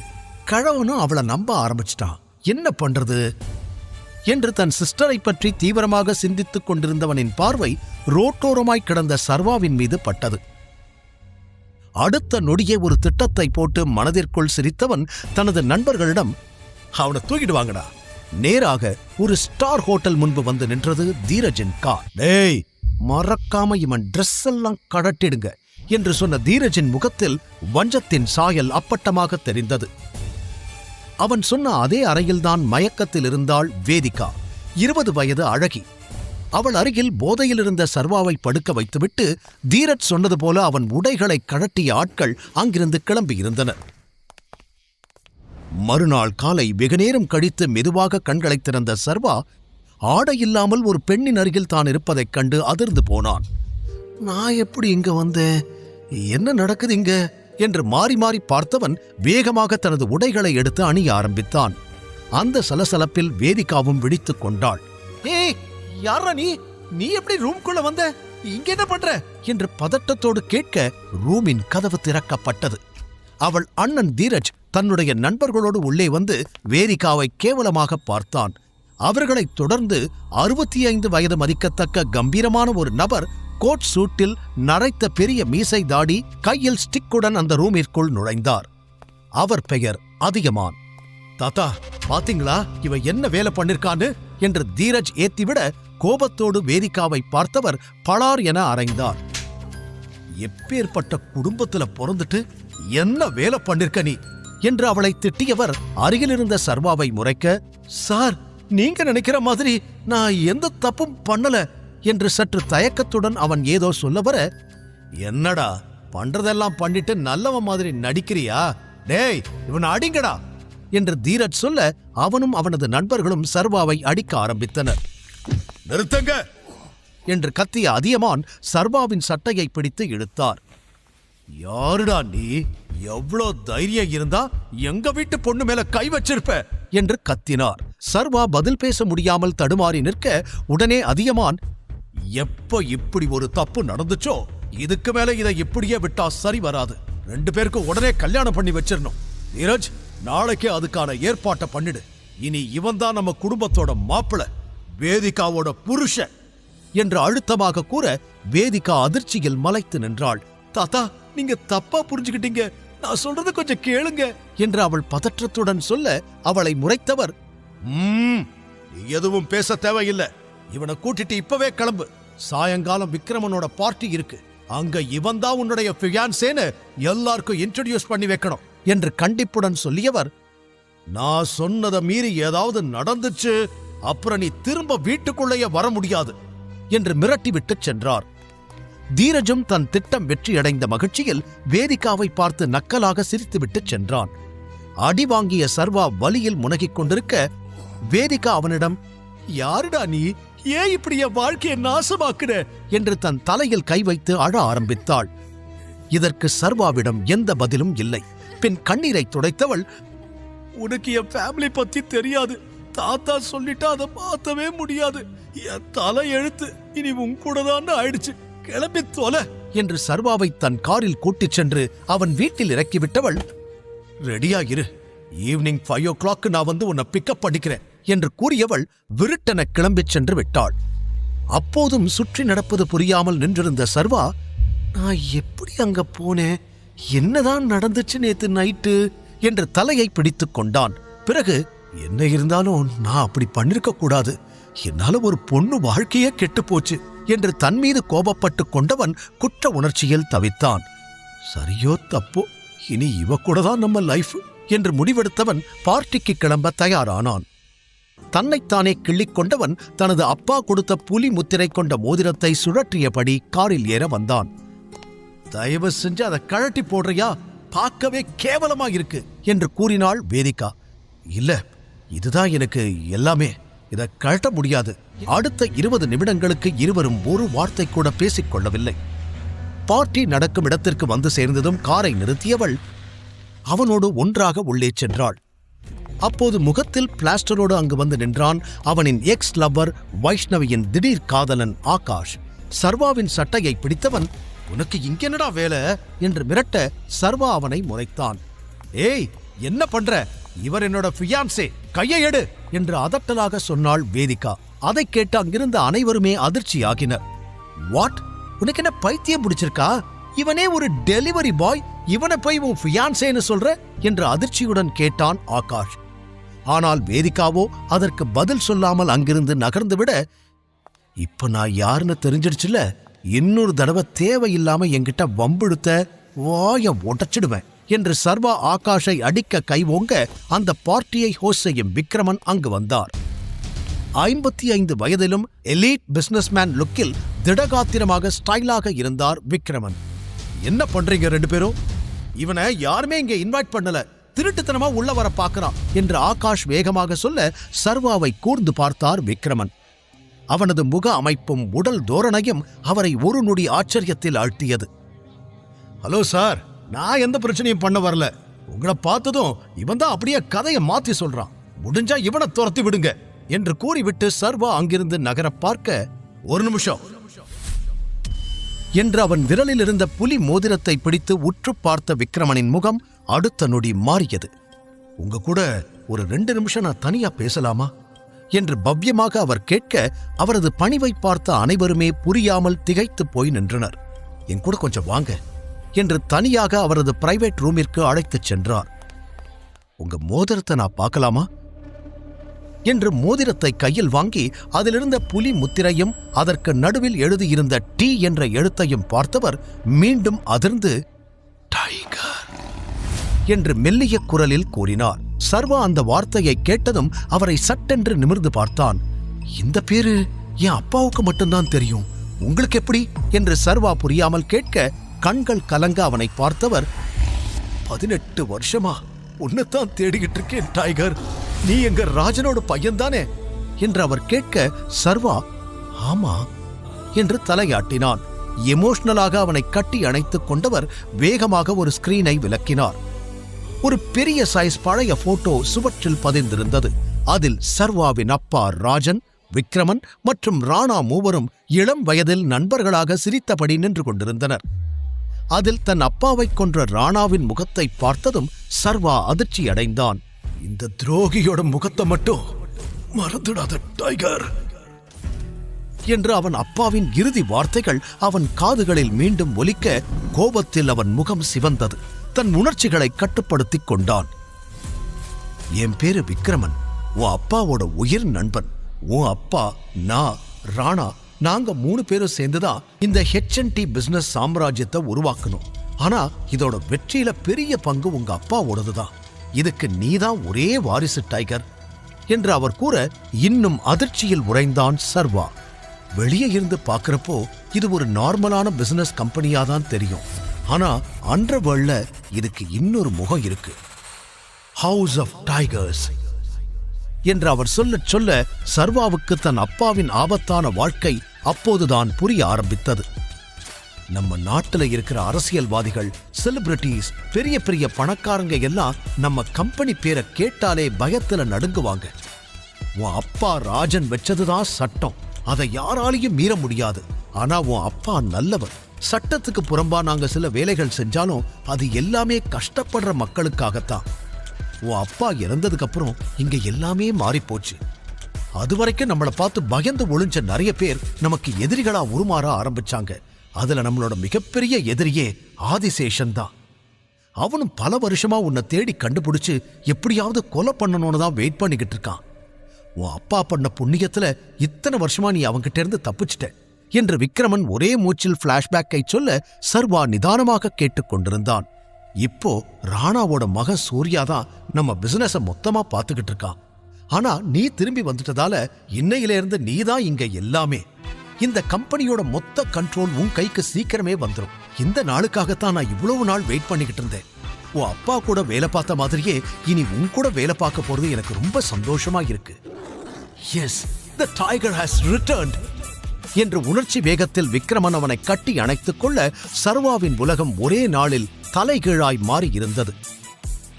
போட்டோவில் சிரித்தபடி இருந்த தன் அப்பாவையே பார்த்தபடி கண் கலங்கி நின்றான். தன் நிலையை எண்ணி பார்த்தான். நேற்று வரை அவன் பாக்கெட்டில் 100 ரூபாய்தான் அதிகபட்சமாகவே இருந்தது. ஆனால் இன்று அவன் பல 1000 கோடி மதிப்புள்ள கம்பெனியின் ஓனர். சர்வா தன் அப்பாவின் மரணத்திற்கு காரணமான ராணாவை எப்படி பழிவாங்கப் போகிறான்? ஒரு சாதாரண டெலிவரி பாய் எப்படி டைகராக இந்த பெரிய பிசினஸ் சாம்ராஜ்யத்தை கண்ட்ரோல் செய்ய போகிறான்?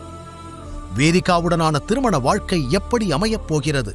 இனி டைகர் வாழ்க்கையில் நடக்கப் போவது S, the tiger has returned என்று உணர்ச்சி வேகத்தில் விக்ரமன் அவனை கட்டி அணைத்துக் கொள்ள சர்வாவின் உலகம் ஒரே நாளில் தலைகீழாய் மாறி இருந்தது.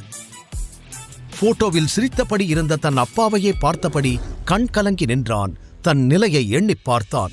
நேற்று வரை அவன் பாக்கெட்டில் 100 ரூபாய்தான் அதிகபட்சமாகவே இருந்தது. ஆனால் இன்று அவன் பல 1000 கோடி மதிப்புள்ள கம்பெனியின் ஓனர். சர்வா தன் அப்பாவின் மரணத்திற்கு காரணமான ராணாவை எப்படி பழிவாங்கப் போகிறான்? அந்த நிமிடம் அவன் தன்னை கண்ட்ரோல் செய்து கொண்டதால் நிதானத்திற்கு வந்தான். ஆமா, நீங்க எவ்வளவு பெரிய ஆளு, உங்களால ஏன் என்ன கண்டுபிடிக்கவே முடியல? நீங்க கொஞ்சம் முயற்சி பண்ணி இருந்தா எப்பவோ என்ன கண்டுபிடிச்சிருக்கலாமே என்று சர்வா விக்ரமனிடம் சூசகமாக கேட்டான். என்ன டைகர் இப்படியெல்லாம் கேட்கிற? உன்னை நாங்க தேடாத நாளே இல்ல. உன்னோட சின்ன வயசு போட்டோ மட்டும்தான் என்கிட்ட இருந்துச்சு. அதை வச்சு உன்னை கண்டுபிடிக்க எவ்வளவோ ட்ரை பண்ணோம், ஆனா முடியல. பரவாயில்ல, இப்ப நீ வரவேண்டிய இடத்துக்கு சரியா வந்துட்ட. நீ உயிரோட இருக்கேன்னு தெரிஞ்சா சூர்யாவும் மத்த டீம் மெம்பர்ஸும் ரொம்ப சந்தோஷப்படுவாங்க என்று விக்ரமன் ஆசையோடு கூற சூர்யாவின் பெயரை கேட்டதும் சர்வாவின் முகம் இறுகி போனது. ராணா என் அப்பாவை கொன்னாங்கிறது இவங்க யாருக்குமே தெரியாது போல. அதனாலதான் அவர் பையன் சூர்யாவை தலைவனா இருக்க விட்டுருக்காங்க. இதை இன்னும் டீடைலா தெரிஞ்சுக்கணுமே என்று யோசனை செய்தான் சர்வா. அப்போது அவன் முன்னால் அந்த செக்கை நீட்டினார் விக்ரமன். அதில் 50 கோடி என்று எழுதப்பட்டிருந்தது.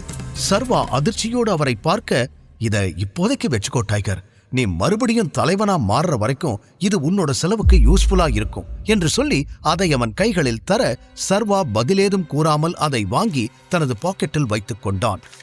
நிமிடங்களில் தலைகீழாய் மாறிப்போன தனது வாழ்க்கையை அவனாலேயே நம்ப முடியவில்லை.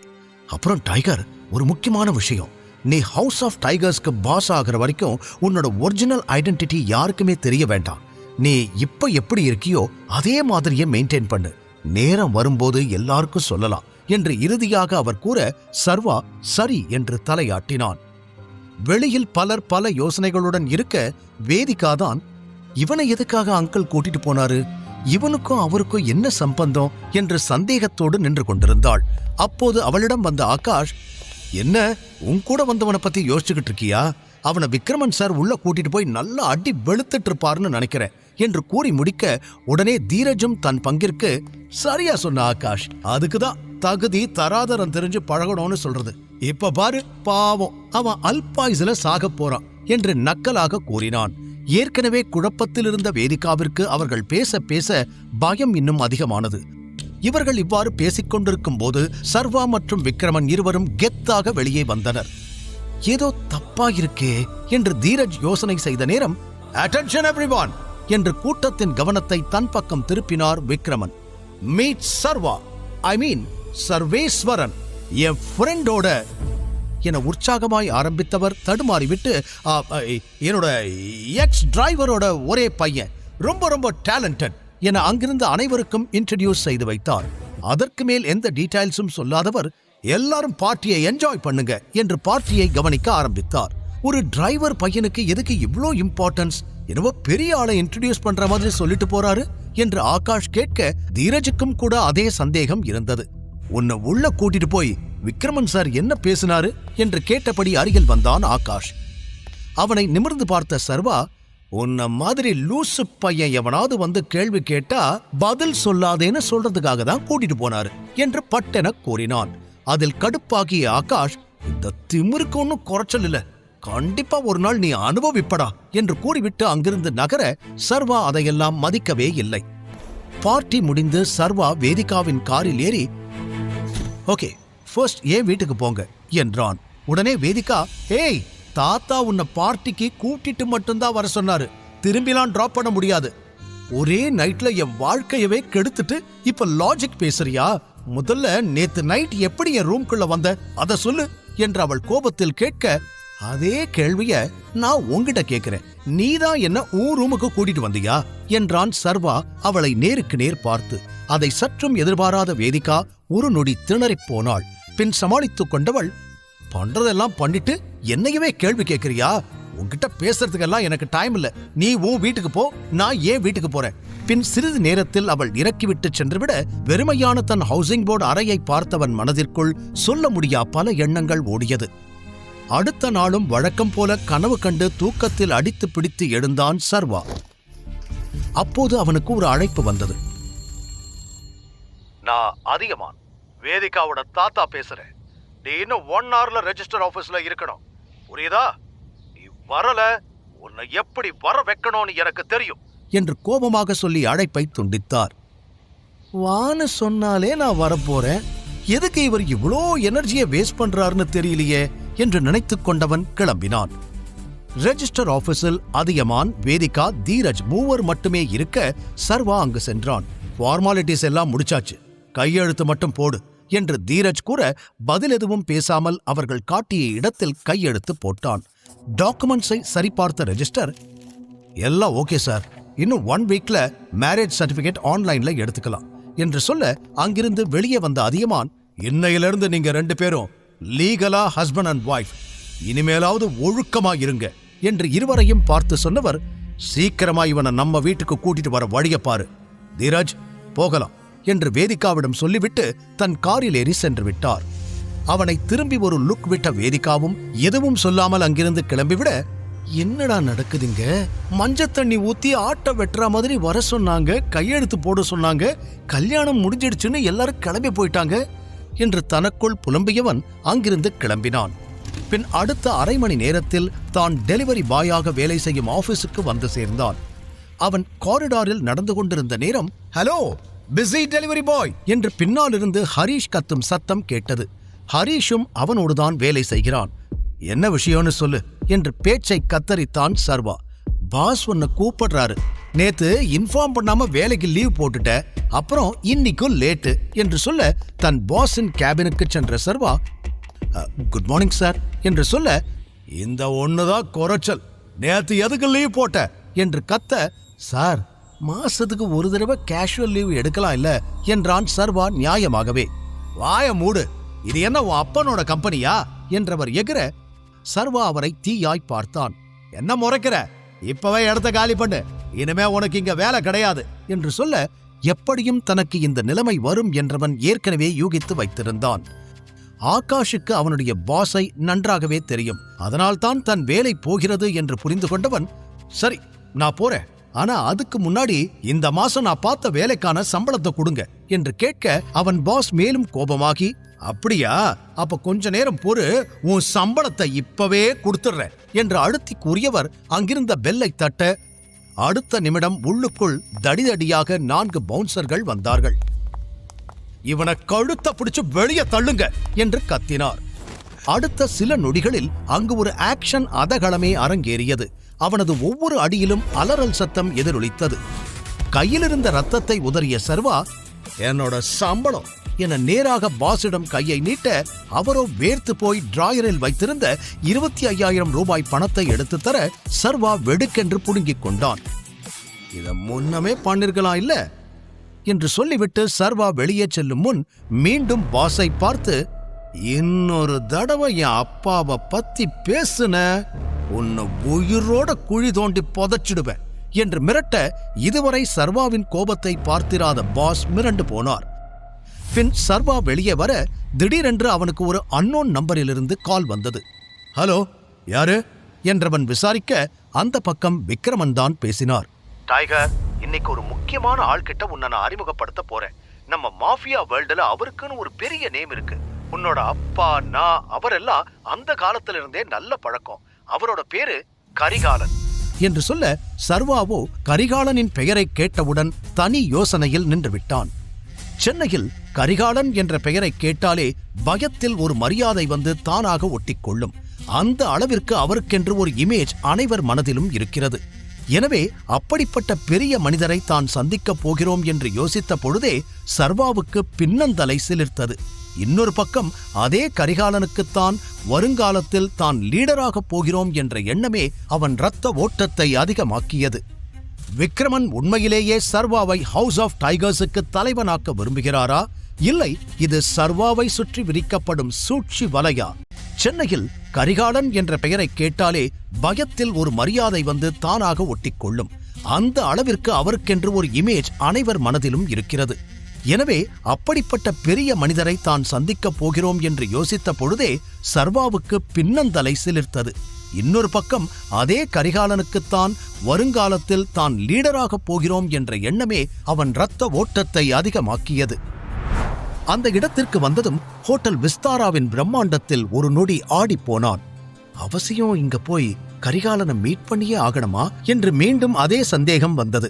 நில்லு, யார் நீ என்று செக்யூரிட்டி தடுத்தார். உள்ள போறேன், ஏன் கேக்குறீங்க? நீ எல்லாம் இங்க வரக்கூடாது, இங்கிருந்து போ, இது பெரிய பெரிய ஆளுக வர இடம் என்று சர்வாவின் உடையை பார்த்து எரிச்சலுடன் சொன்னார். அதில் கடுப்பான சர்வா, என்ன சொல்றீங்க, எதுக்காக என்ன உள்ள விட மாட்டீங்க என்று மீண்டும் கேட்டான். என்ன நீ, அதான் சொல்றல, தேவையில்லாம இங்க நின்னு சீன் போடாம கிளம்பி போ என்று அவனை விரட்டுவதிலேயே குறியாக இருந்தார். நீங்க என்ன 5 நிமிஷத்துக்கு முன்னாடி பார்த்திருப்பீங்களா? உடனே என்ன பத்தி எல்லாமே தெரிஞ்ச மாதிரி என்ன வெளியே போன்னு சொல்றீங்க. நான் இங்க முக்கியமான ஒருத்தரை மீட் பண்றதுக்காக வந்திருக்கேன், உள்ள போய் ஆகணும் என்று சர்வா பொறுமையுடன் கூற, உன்னை பார்த்தாலே தெரியுது நீ ஒரு லோ கிளாஸ் பையன்னு. உன்னெல்லாம் உள்ள விட்டுட்டு என் வேலைக்கு ஆப்பு வச்சுக்க முடியாது, ஒழுங்கா இங்கிருந்து போயிடு, இல்ல அவ்வளவுதான் என்று அவர் பேசிக்கொண்டே போக சர்வாவிற்கு ரத்தம் கொதித்தது. தன்னை கட்டுப்படுத்திக் கொண்டவன் விக்ரமனுக்கு போன் செய்தான். என்ன டைகர், ஹோட்டலுக்கு வந்துட்டியா என்று அவர் கேட்க, வந்துட்டேன், ஆனா இந்த செக்யூரிட்டி என்ன உள்ள விட மாட்டேன்னு சொல்றாரு. நீங்க எந்த டேபிள் புக் பண்ணிருக்கீங்க, கொஞ்சம் சொல்ல முடியுமா என்று சர்வா கேட்க, டேபிளா, இந்த ஹோட்டலே என்னோடதுதான் சர்வா, நீ முதல்ல உள்ள போ, மத்ததெல்லாம் நான் பாத்துக்கிறேன். இட்ஸ் ஓகே அங்கிள், நீங்க வாங்க, நான் வெயிட் பண்றேன் என்று கூறிய சர்வா போனை கட் செய்துவிட்டு மீண்டும் செக்யூரிட்டியை பார்த்தான். அப்போது, ஏய் இங்க பாரு வைஷு, உன்னோட எக்ஸ் பாய் ஃப்ரெண்ட் நின்னுகிட்டு இருக்கான் என்று ஒரு குரல் கேட்க பின்னால் திரும்பி பார்த்தான் சர்வா. வைஷ்ணவி, ஆகாஷ் மற்றும் சில ஃப்ரெண்ட்ஸ் கூட்டம் அங்கே வந்து நின்றது. ஏய், அவன் என்னோட பாய் ஃப்ரெண்டுன்னு சொல்லாதேன்னு எத்தனை தடவை சொல்றது, இன்னொரு டைம் அப்படி சொன்ன அவ்வளவுதான், என் இமேஜே போயிடும் போல என்று ஏதோ சர்வாவால் தான் அசிங்கப்பட்டது போல வெகுவாய் முகத்தை சுளித்துக் கொண்டாள் வைஷ்ணவி. ஆமா, என்ன பாய் ஃப்ரெண்டுன்னு சொன்னா உனக்கு அசிங்கமா தான் இருக்கும், ஏன்னா நான் எப்பவும் ஒரே மாதிரி உண்மையா இருக்கிறவன். ஆனா நீ அப்படி இல்லையே, காசு இருக்கிறவனை எல்லாம் பாய் ஃப்ரெண்டா மாத்திப்ப, நீ எல்லாம் அசிங்கப்படலாம், தப்பில்ல என்று சர்வா சற்று அசராமல் பதில் கூற வைஷ்ணவி அவமானத்தில் பல்லை கடித்தாள். அது சரி, நீ இங்க என்ன பண்ணிக்கிட்டு இருக்க, ஹோட்டல்ல வெறிக்க பார்த்துக்கிட்டு இருக்க போல, யாரும் உள்ள விடலையோ என்று ஆகாஷ் கேலியாக கேட்டான். விக்ரமன் சார் என்ன வர சொன்னாரு, அதான் வந்தேன் என்று ஒற்றை வரியில் பதில் கூறினான் சர்வா. ஒரு பிளாக் கலர் ஆடி கார் சீறி பாய்ந்து அங்கு வந்து நின்றது. அனைவரது பார்வையும் காரின் பக்கம் திரும்பியது. காரிலிருந்து மிடுக்காக விக்ரமன் இறங்கியதும், இங்க என்ன நடக்குது என்று கேட்க அவருக்கு சல்யூட் அடித்த செக்யூரிட்டி, சார் இந்த பையன் பிரச்சனை பண்ணிக்கிட்டு இருக்கான், என்ன சொன்னாலும் போக மாட்டான், ஒரு நிமிஷம் சார், இவனை இப்பவே வெளியே விரட்டிடுறேன் என்று சர்வாவின் சட்டை மீது மீண்டும் கை வைத்து தள்ள முயற்சித்தார். ஏய், யார பத்தி என்ன பேசிக்கிட்டு இருக்க என்று விக்ரமன் கண்கள் சிவக்க கத்தியவர் கோபமாக செக்யூரிட்டியை முறைத்தார். முதல்ல யாரு என்னன்னு தெரிஞ்சுக்கிட்டு மரியாதையா பேசு. அவர் என்னோட கெஸ்ட், இப்படித்தான் அவரை ட்ரீட் பண்ணுவியா? இதுக்கு மேல ஒரு நிமிஷம் கூட நீ இங்க வேலை பார்க்க கூடாது. அவுட், போ வெளியே. என் கண்ணு முன்னாடி வந்த உன்னை கொன்னுடுவேன் என்று விக்ரமன் கோபமாக கத்த அனைவரும் நடப்பதை நம்ப முடியாத அதிர்ச்சியோடு பார்த்தனர். சரி வா, நாம உள்ள போலாம் என்று அவனை தட்டி கொடுத்து அவனோடு சேர்ந்து விக்ரமன் நடக்க ஆரம்பிக்க, என்னடா நடக்குதுங்க, இவனுக்கு இவ்வளோ மரியாதையா என்பது போல வைஷ்ணவி ஆகாஷ் கூட்டம் பேய் அறைந்தது போல் நின்று கொண்டிருந்தது. அடுத்த சில நிமிடங்களில் பிரைவேட் லிஃப்ட் ஓபன் ஆக கேங்ஸ்டர் கரிகாலன் தன் பாடிகார்ட்ஸுடன் உள்ளே வந்தார். அவர் கையசைக்க பாடிகார்ட்ஸ் வெளியேறினர். அந்த பிரைவேட் ஸ்வீட் ரூமில் 3 மட்டுமே இப்போது அமர்ந்திருந்தனர். சுருட்டை இழுத்து புகையை விட்ட கரிகாலனின் கண்கள் சர்வாவை ஆழமாக பார்த்து அலசியது. சர்வாவும் இமைக்காமல் கரிகாலனையே பார்த்து கொண்டிருந்தான். பின் சுருட்டை அணைத்த கரிகாலன் விக்ரமனிடம், நீ சொன்ன அந்த ஸ்பெஷல் பர்சன் இந்த பொடியந்தானா என்று நக்கலாக கேட்க விக்ரமன் சீரியஸ் ஆனார். கரிகாலா, 18 வருஷத்துக்கு முன்னாடி ஹவுஸ் ஆஃப் டைகர்ங்கிற பேரை கேட்டாலே எல்லாரும் பயந்து நடுங்குவாங்க. காரணம், டைகர் ராஜன். ஏழைங்களுக்கு ராஜன் மேலே இருந்த மரியாதையும் அதிகாரத்துல இருக்கிறவங்களுக்கு ராஜன் மேலே இருந்த பயமும் அவரை இந்த மாஃபியா வேர்ல்டுக்குள்ள ஒரு பெரிய கேங்ஸ்டர் ஆக்குச்சு. And he ruled this mafia world. அது உனக்கே நல்லா தெரியும் என்று உணர்ச்சி பொங்க சொல்ல அதை ஆமாம் என்று தலையசைத்து ஆமோதித்தார் கரிகாலன். ஆனா ராஜன் இறந்ததுக்கு அப்புறம் இங்க எல்லாருக்கும் பயம் விட்டு போச்சு. சரியான லீடர் இல்லாம அண்டர்வேர்ல்டுக்குள்ளேயே ஏகப்பட்ட பிரச்சனை. இந்த ஹவுஸ் ஆஃப் டைகர்ஸ அடியோட காலி பண்ண வெளியே நிறைய பேர் காத்துக்கிட்டு இருக்காங்க. மாத்தணும் கரிகாலா, பழையபடி எல்லாத்தையும் மாத்தணும், இவன் மாத்துவான் என்றார். உடனே கரிகாலன் சந்தேகத்தோடு, இவனா? எப்படி? யார் இவன் என்று கேட்க, உனக்கு முன்னாடி உட்கார்ந்து இருக்கிறது சாதாரண பொடியன் இல்ல கரிகாலா, டைகர். பேரு சர்வா. நம்ம ராஜனோட ஒரே பையன். அவன் அப்பா விட்டு போன எல்லாத்தையும் திருப்பி எடுக்கிறதுக்காக வந்திருக்கான். Yes, the tiger has come back. Karikalan சர்வாவை சில நொடிகள் கண்ணிமைக்காமல் பார்த்தார். பின் தன்னிலைக்கு வந்தவர் அவனை மேலும் கீழும் பார்த்துவிட்டு, இத்தனை வருஷமா ஒரு இடம் விடாம தேடியும் கிடைக்காத உங்க டைகர் இப்ப எப்படி கிடைச்சான்? இவ்வளவு நாள் எங்க இருந்தா, என்ன பண்ணிக்கிட்டு இருந்தா என்று கேட்டார். அதெல்லாம் ஒரு பெரிய கதை. ஒரு வழியா எங்க டைகர் எங்க கிட்ட வந்து சேர்ந்தாச்சு. இனிமே டைகர் தான் எல்லாமே என்று விக்ரமன் பேசிக்கொண்டே போக அதை கேட்டு சிரித்த கரிகாலன், இவனை நம்பி அவ்வளோ பெரிய பொறுப்பை எப்படி கொடுக்க முடியும்? அதான் நான் வேண்டான்னு சொல்றேன் என்று நம்பிக்கை இல்லாமல் தலையாட்டிய கரிகாலன், எனக்கு இது சரியா வரும்னு தோணல என்று பட்டென கூறிவிட்டார். நோ, டைகர் கிட்ட இப்படியெல்லாம் பேசக்கூடாது கரிகாலன், பார்த்து பேசு, இல்லனா விளைவுகள் மோசமாயிருக்கும் என்று விக்ரமன் உடனே கூற, இங்க பாரு, இப்ப கூட அவனுக்காக நீதான் ரோசப்பட்டு பேசிக்கிட்டு இருக்க. அவன் எதுவும் பேசலையே. ராஜனோட பிளட்டா இருந்திருந்தா இந்நேரம் நான் பேசினதுக்கு என் பல்லு எகிரி இருக்கும் என்று மீண்டும் சர்வாவை ஆழமாக பார்த்தார் கரிகாலன். அது சர்வாவின் தன்மானத்தை சீண்டியது. அவன் கண்களில் சட்டென கோபம் தெரித்தது. ஆனாலும் தன்னை கண்ட்ரோல் செய்து கொண்டவன், இங்க பாருங்க, வெறும் பஞ்ச் டயலாக் பேசுறவன் மட்டும் ஹீரோ கிடையாது. நீங்க நிறைய சினிமா பார்த்து கெட்டு போயிருக்கீங்க. அதான் என்ன பார்த்தா உங்களால டைகர்னு நம்ப முடியல. எப்ப எதை செய்யணும், யார்கிட்ட என்ன பேசணும்னு எனக்கு தெரியும். நான் தான் டைகர். என்னுடைய இடத்தை திரும்ப எடுக்கிறதுக்காகத்தான் நான் இங்க வந்திருக்கேன். அதை எப்படி எடுக்கணும்னு எனக்கு தெரியும் என்று அழுத்தமாக கூறினான் சர்வா. அவனது தன்னம்பிக்கையும் தைரியத்தையும் கவனித்த கரிகாலன் எழுந்து நின்றார். அப்போ நீதான் டைகர், கரெக்டா? இங்க பாரு, நீன்னு இல்ல, இந்த பட்டத்தை தேடி யார் வந்திருந்தாலும் நான் இதைத்தான் பேசியிருப்பேன். இவ்வளவு வருஷம் நீ எங்க இருந்தேன்னு தெரியல. திடீர்னு ஒரு நாள் நான் தான் உங்க டைகர் திரும்ப வந்துட்டேன் அப்படின்னு சொன்னா எல்லாத்தையும் உன்கிட்ட ஒப்படைச்சிட்டு உன் பின்னாடி எங்களால வந்துட முடியாது. அதுக்கு நீ தகுதியான ஆளான்னு நாங்க தெரிஞ்சுக்கணும். நீதான் அதை நிரூபிக்கணும் என்று கரிகாலன் சொன்னதும் அவர் தன்னிடம் ஏதோ எதிர்பார்க்கிறார் என்பதை சர்வா புரிந்து கொண்டான். சரி, நான் என்ன பண்ணணும் என்று பேச்சை வளர்க்காமல் நேருக்கு நேர் கேட்டான். உன்னை பத்தி ஆல்ரெடி விக்ரமன் நிறைய பெருமை பேசிட்டான். ஆனா என்னாலதான் உன்னை டைகர்னு அக்செப்ட் பண்ணிக்க முடியல. சோ உனக்கு ஒரு சேலஞ்ச் கொடுக்கலான்னு இருக்கேன் என்று கரிகாலன் சொன்னதும் விக்ரமன் திகைத்தார். நாம 2 பேரும் ஒரு ஃபைட் வச்சுக்கலாம். நீ தோத்து போயிட்டா கொடுக்கிற பணத்தை வாங்கிட்டு இதோட இங்கிருந்து போயிடணும். திரும்ப வரவே கூடாது. ஒருவேளை ஜெயிச்சா நீ என்ன சொன்னாலும் கேட்க நான் தயார் என்று தெளிவாக கூறினார். சர்வா சில நொடிகள் யோசித்தான். விக்ரமனுக்கு இது எதுவும் சரியாக படவில்லை. சர்வாவை மட்டுமே பார்த்து கொண்டிருக்க அவனும் சிறிய புன்னகையோடு எப்ப சண்டை போட போறோம் என்று கேட்டான். சர்வாவின் தைரியத்தைக் கண்டு கரிகாலன் முகத்தில் ஒரு மர்ம சிரிப்பு தோன்றியது. எப்போ எங்கன்னு தானே தெரிஞ்சுக்கணும், இப்பவே சொல்றேன். ஆனா அப்புறம் பயந்து ஓடிடக்கூடாது என்றதும் சர்வாவோ கொஞ்சம் கூட அசராமல் எழுந்து நின்று நேருக்கு நேராக கரிகாலனை பார்த்து கம்பீரமாக புன்னகை செய்தான். சர்வாவின் தைரியத்தைக் கண்டு கரிகாலன் முகத்தில் ஒரு மர்ம சிரிப்பு தோன்றியது. எப்போ எங்கன்னு தானே தெரிஞ்சுக்கணும், இப்பவே சொல்றேன். ஆனா அப்புறம் பயந்து ஓடிடக்கூடாது என்றதும் சர்வாவோ கொஞ்சம் கூட அசராமல் எழுந்து நின்று நேருக்கு நேராக கரிகாலனை பார்த்து கம்பீரமாக புன்னகை செய்தான். திடீரென வந்த சர்வாவை டைகராக ஏற்றுக்கொள்ள முடியாது என கேங்ஸ்டர் கரிகாலன் சர்வாவை சண்டைக்கு அழைத்தார். சிறிது நேரத்தில் கரிகாலன் மற்றும் சர்வா இருவரும் அந்த பாக்ஸிங் ஏரியாவிற்கு வந்து சேர்ந்தனர். அங்கிருந்த தனது பவுன்சர்களை எல்லாம் கொஞ்சம் வெளியில இருங்க என்று அனுப்பி வைத்தார் விக்ரமன். கரிகாலன் சண்டைக்கு தயாராக சர்வாவும் தனது சட்டையை கழட்டி வைத்தான்.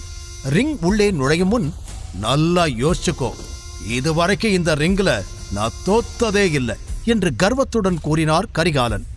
ஆமா சர்வா, இதுவரைக்கும் கரிகாலனை யாருமே ஜெயிச்சதில்லை என்று இன்னொரு புறம் விக்ரமன் கூற, அதுக்கு காரணம் இதுவரைக்கும் அவர் என்ன ஃபேஸ் பண்ணதில்லை, அதான் இன்னைக்கு நான் வந்துட்டேன் இல்ல, எல்லா ஹிஸ்டரியையும் மாத்தி எழுதிடலாம் என்று கான்பிடன்ஸுடன் பேசிய சர்வா ரிங்கின் உள்ளே எகிரி குதித்தான். சண்டையை ஆரம்பிப்பதற்கு முன்னால் கரிகாலன் விக்ரமனிடம், யார் மேல பெட் கட்ட போற, என் மேலையா இல்ல உன்னோட இந்த புது டூப்ளிகேட் டைகர் மேலையா என்று சிரித்துக் கொண்டே கேட்டார். இது என்ன கேள்வி, நான் டைகர் பக்கம்தான் என்று பட்டென கூறினார் விக்ரமன். அதை கேட்டதும் கரிகாலன் சத்தமாக சிரித்தார். நீ இவன் பக்கம்தான் நிப்பேன்னு எனக்கு நல்லாவே தெரியும். பாரு, உன்னோட இந்த புலிக்குட்டி இப்ப என்கிட்ட அடி வாங்கி எப்படி பூனைக்குட்டியா மாறி ஓட போகுதுன்னு என்று தெனாவட்டாக கூறிய கரிகாலன் சர்வாவுடன் சண்டையிட தயாரானார். விக்ரமன் வேறு வழி இல்லாமல், கடவுளே, சர்வாவுக்கு எதுவும் ஆகிடக்கூடாது என்று மனதில் நினைத்தபடி அங்கிருந்த பெல்லை அடித்து முதல் ரவுண்டை தொடங்கி வைத்தார்.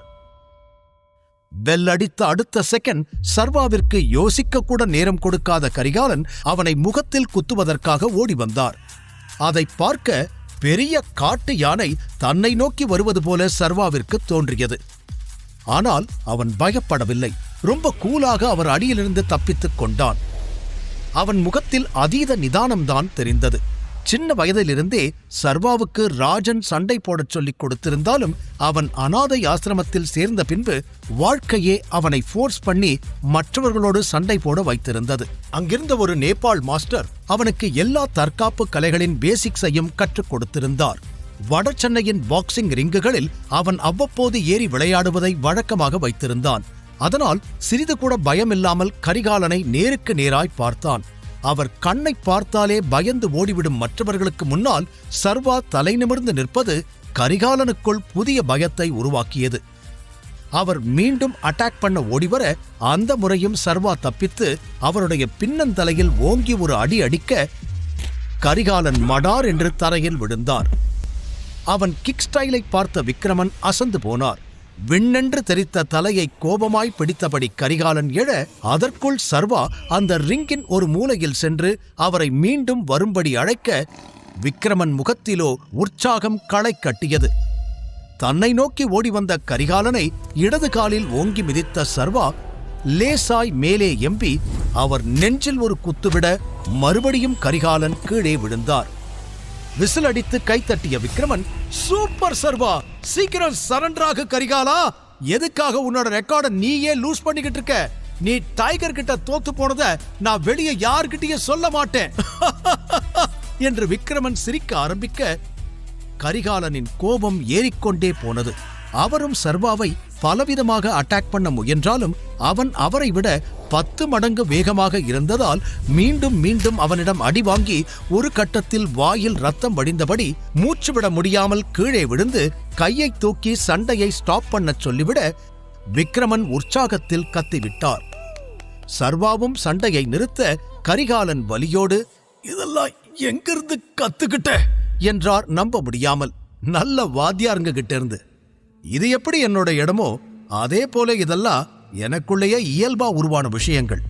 என் அப்பா ராஜனோட ஸ்கில்ஸ் என்றவன் அருகே அமர்ந்து சொல்ல கரிகாலன் அவனை உன்னிப்பாக பார்த்தார். எஸ், நீ ராஜனோட பிளட் தான். இந்த அப்பர் கட் பாக்ஸிங் ஸ்டைல் உன் அப்பாவோட ஸ்பெஷல் தான்.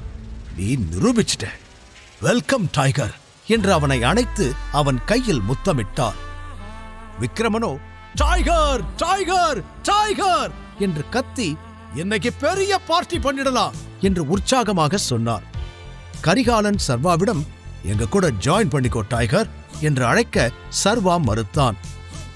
தப்பா கேக்குறீங்க என்றவன் புருவம் உயர்த்த கரிகாலன் சற்று உள்ளே போன குரலில், எங்க கூட ஜாயின் பண்ணிக்கிறீங்களா டைகர் என்று பணிவாக மீண்டும் கேட்க சர்வா முகத்தில் திருப்தியான புன்னகை வந்தது.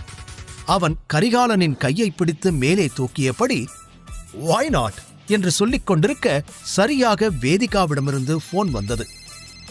என்னோட பேரண்ட்ஸ் ஊர்ல இருந்து வந்துட்டாங்க. அவங்களுக்கு எல்லா விஷயமும் தெரிஞ்சிருச்சு. உன்னை பார்க்கணும்னு சொல்றாங்க. எங்க இருந்தாலும் கிளம்பி வீட்டுக்கு வா உடனே என்று கூறினாள். இது என்ன புது பிரச்சனை? இவளுக்கு அப்பா அம்மா இருக்காங்களா? கல்யாணத்துக்கு கூட வரலையே. இப்ப என்ன டிராமா பண்ண காத்திருக்காங்கன்னு தெரியலையே என்று அவன் அமைதியாகவே யோசிக்க, ஏய், நீ லைன்ல இருக்கியா இல்லையா? உடனே கிளம்பி வா. இது எல்லாம் உன்னாலதான் ஸ்டார்ட் ஆச்சு. வந்து நீயே பேசிக்கோ என்று மீண்டும் எரிச்சலோடு கூறினாள் வேதிகா. சரி சரி வரே என்று அழைப்பை துண்டித்த சர்வா முகத்தில் கன்ஃபியூஷன் அப்பட்டமாக தெரிந்தது.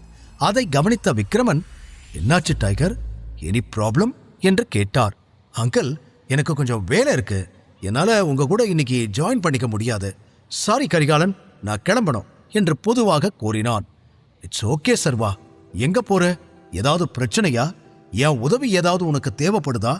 எதுவா இருந்தாலும் என்கிட்ட சொல்லு என்று விக்ரமன் மீண்டும் கேட்க, அதெல்லாம் ஒண்ணு இல்ல அங்கிள், இது என் பர்சனல். நான் என்னோட மாமியார் வீட்டுக்கு தான் போறேன். அதான் கொஞ்சம் டென்ஷனா இருக்கேன். You guys carry on. நான் இன்னொரு நாள் உங்களை மீட் பண்றேன் என்று சர்வா சொன்னதும் அதிர்ச்சியுடன் அவனை பார்த்த கரிகாலன், சர்வா, உனக்கு கல்யாணம் ஆயிடுச்சா? எப்போ? இத பத்தி நீ சொல்லவே இல்லையே என்று கேட்டார். அது ஒரு பெரிய கதை, நான் இன்னொரு நாள் சொல்றேன் என்று அவசரத்தில் இருந்த சர்வா கூறியதை புரிந்து கொண்ட விக்ரமன், ஓகே சர்வா, நீ கிளம்புறதுக்கு முன்னாடி ஒரே ஒரு விஷயத்தை மட்டும் சொல்லிடுறேன். சூர்யா கிட்ட நீ வந்துட்டேன்னு சொல்ல போறேன். எப்ப வேணாலும் நீ வந்து எல்லாத்தையும் டேக் ஓவர் பண்ணிக்குவேன்னு சொன்னாதான் அவனும் தயாரா இருப்பான். இல்லனா தேவையில்லாத பிரச்சனை தான் வரும் என்று விக்ரமன் சொல்ல சில நொடிகள் யோசனை செய்த சர்வா, இல்ல அங்கிள், இப்ப சொல்ல வேண்டாம். எனக்கு முடிக்க வேண்டிய கணக்கு கொஞ்சம் பாக்கி இருக்கு. தெரிஞ்சுக்க வேண்டிய உண்மைகளும் நிறைய இருக்கு. அதெல்லாம் தெரிஞ்சதுக்கு அப்புறம் அவங்கிட்ட விஷயத்த சொல்லிக்கலாம். அது வரைக்கும் என்னை பத்தி எதையும் சொல்ல வேண்டாம் என்று தீர்க்கமாக கூறினான். ஏதோ காரணத்திற்காகத்தான் இவ்வாறு கூறுகிறான் என்று விக்ரமன் கரிகாலன் இருவரும் புரிந்து கொண்டனர். எனவே சரி, நீ சொல்ற வரைக்கும் நாங்க எதுவும் பண்ணல என்று கரிகாலன் கூற விக்ரமன் ஒரு கிஃப்ட் பாக்ஸை சர்வாவிடம் கொடுத்து, இதுல எக்ஸ்பென்சிவான ஆல்கஹால் இருக்கு, உன் மாமனார்கிட்ட இத கொடு, ரொம்ப சந்தோஷப்படுவாரு என்று சொல்ல, இது ஒண்ணுதான் குறைச்சல் என மனதில் நினைத்த சர்வா, ரொம்ப தேங்க்ஸ் அங்கிள் என்று அதை வாங்கிக் கொண்டான். முழு கதையையும் கேட்டு மகிழ பாக்கெட் FM ஆப்பை டவுன்லோட் செய்யுங்கள். லிங்க் டிஸ்கிரிப்ஷனில் கொடுக்கப்பட்டுள்ளது.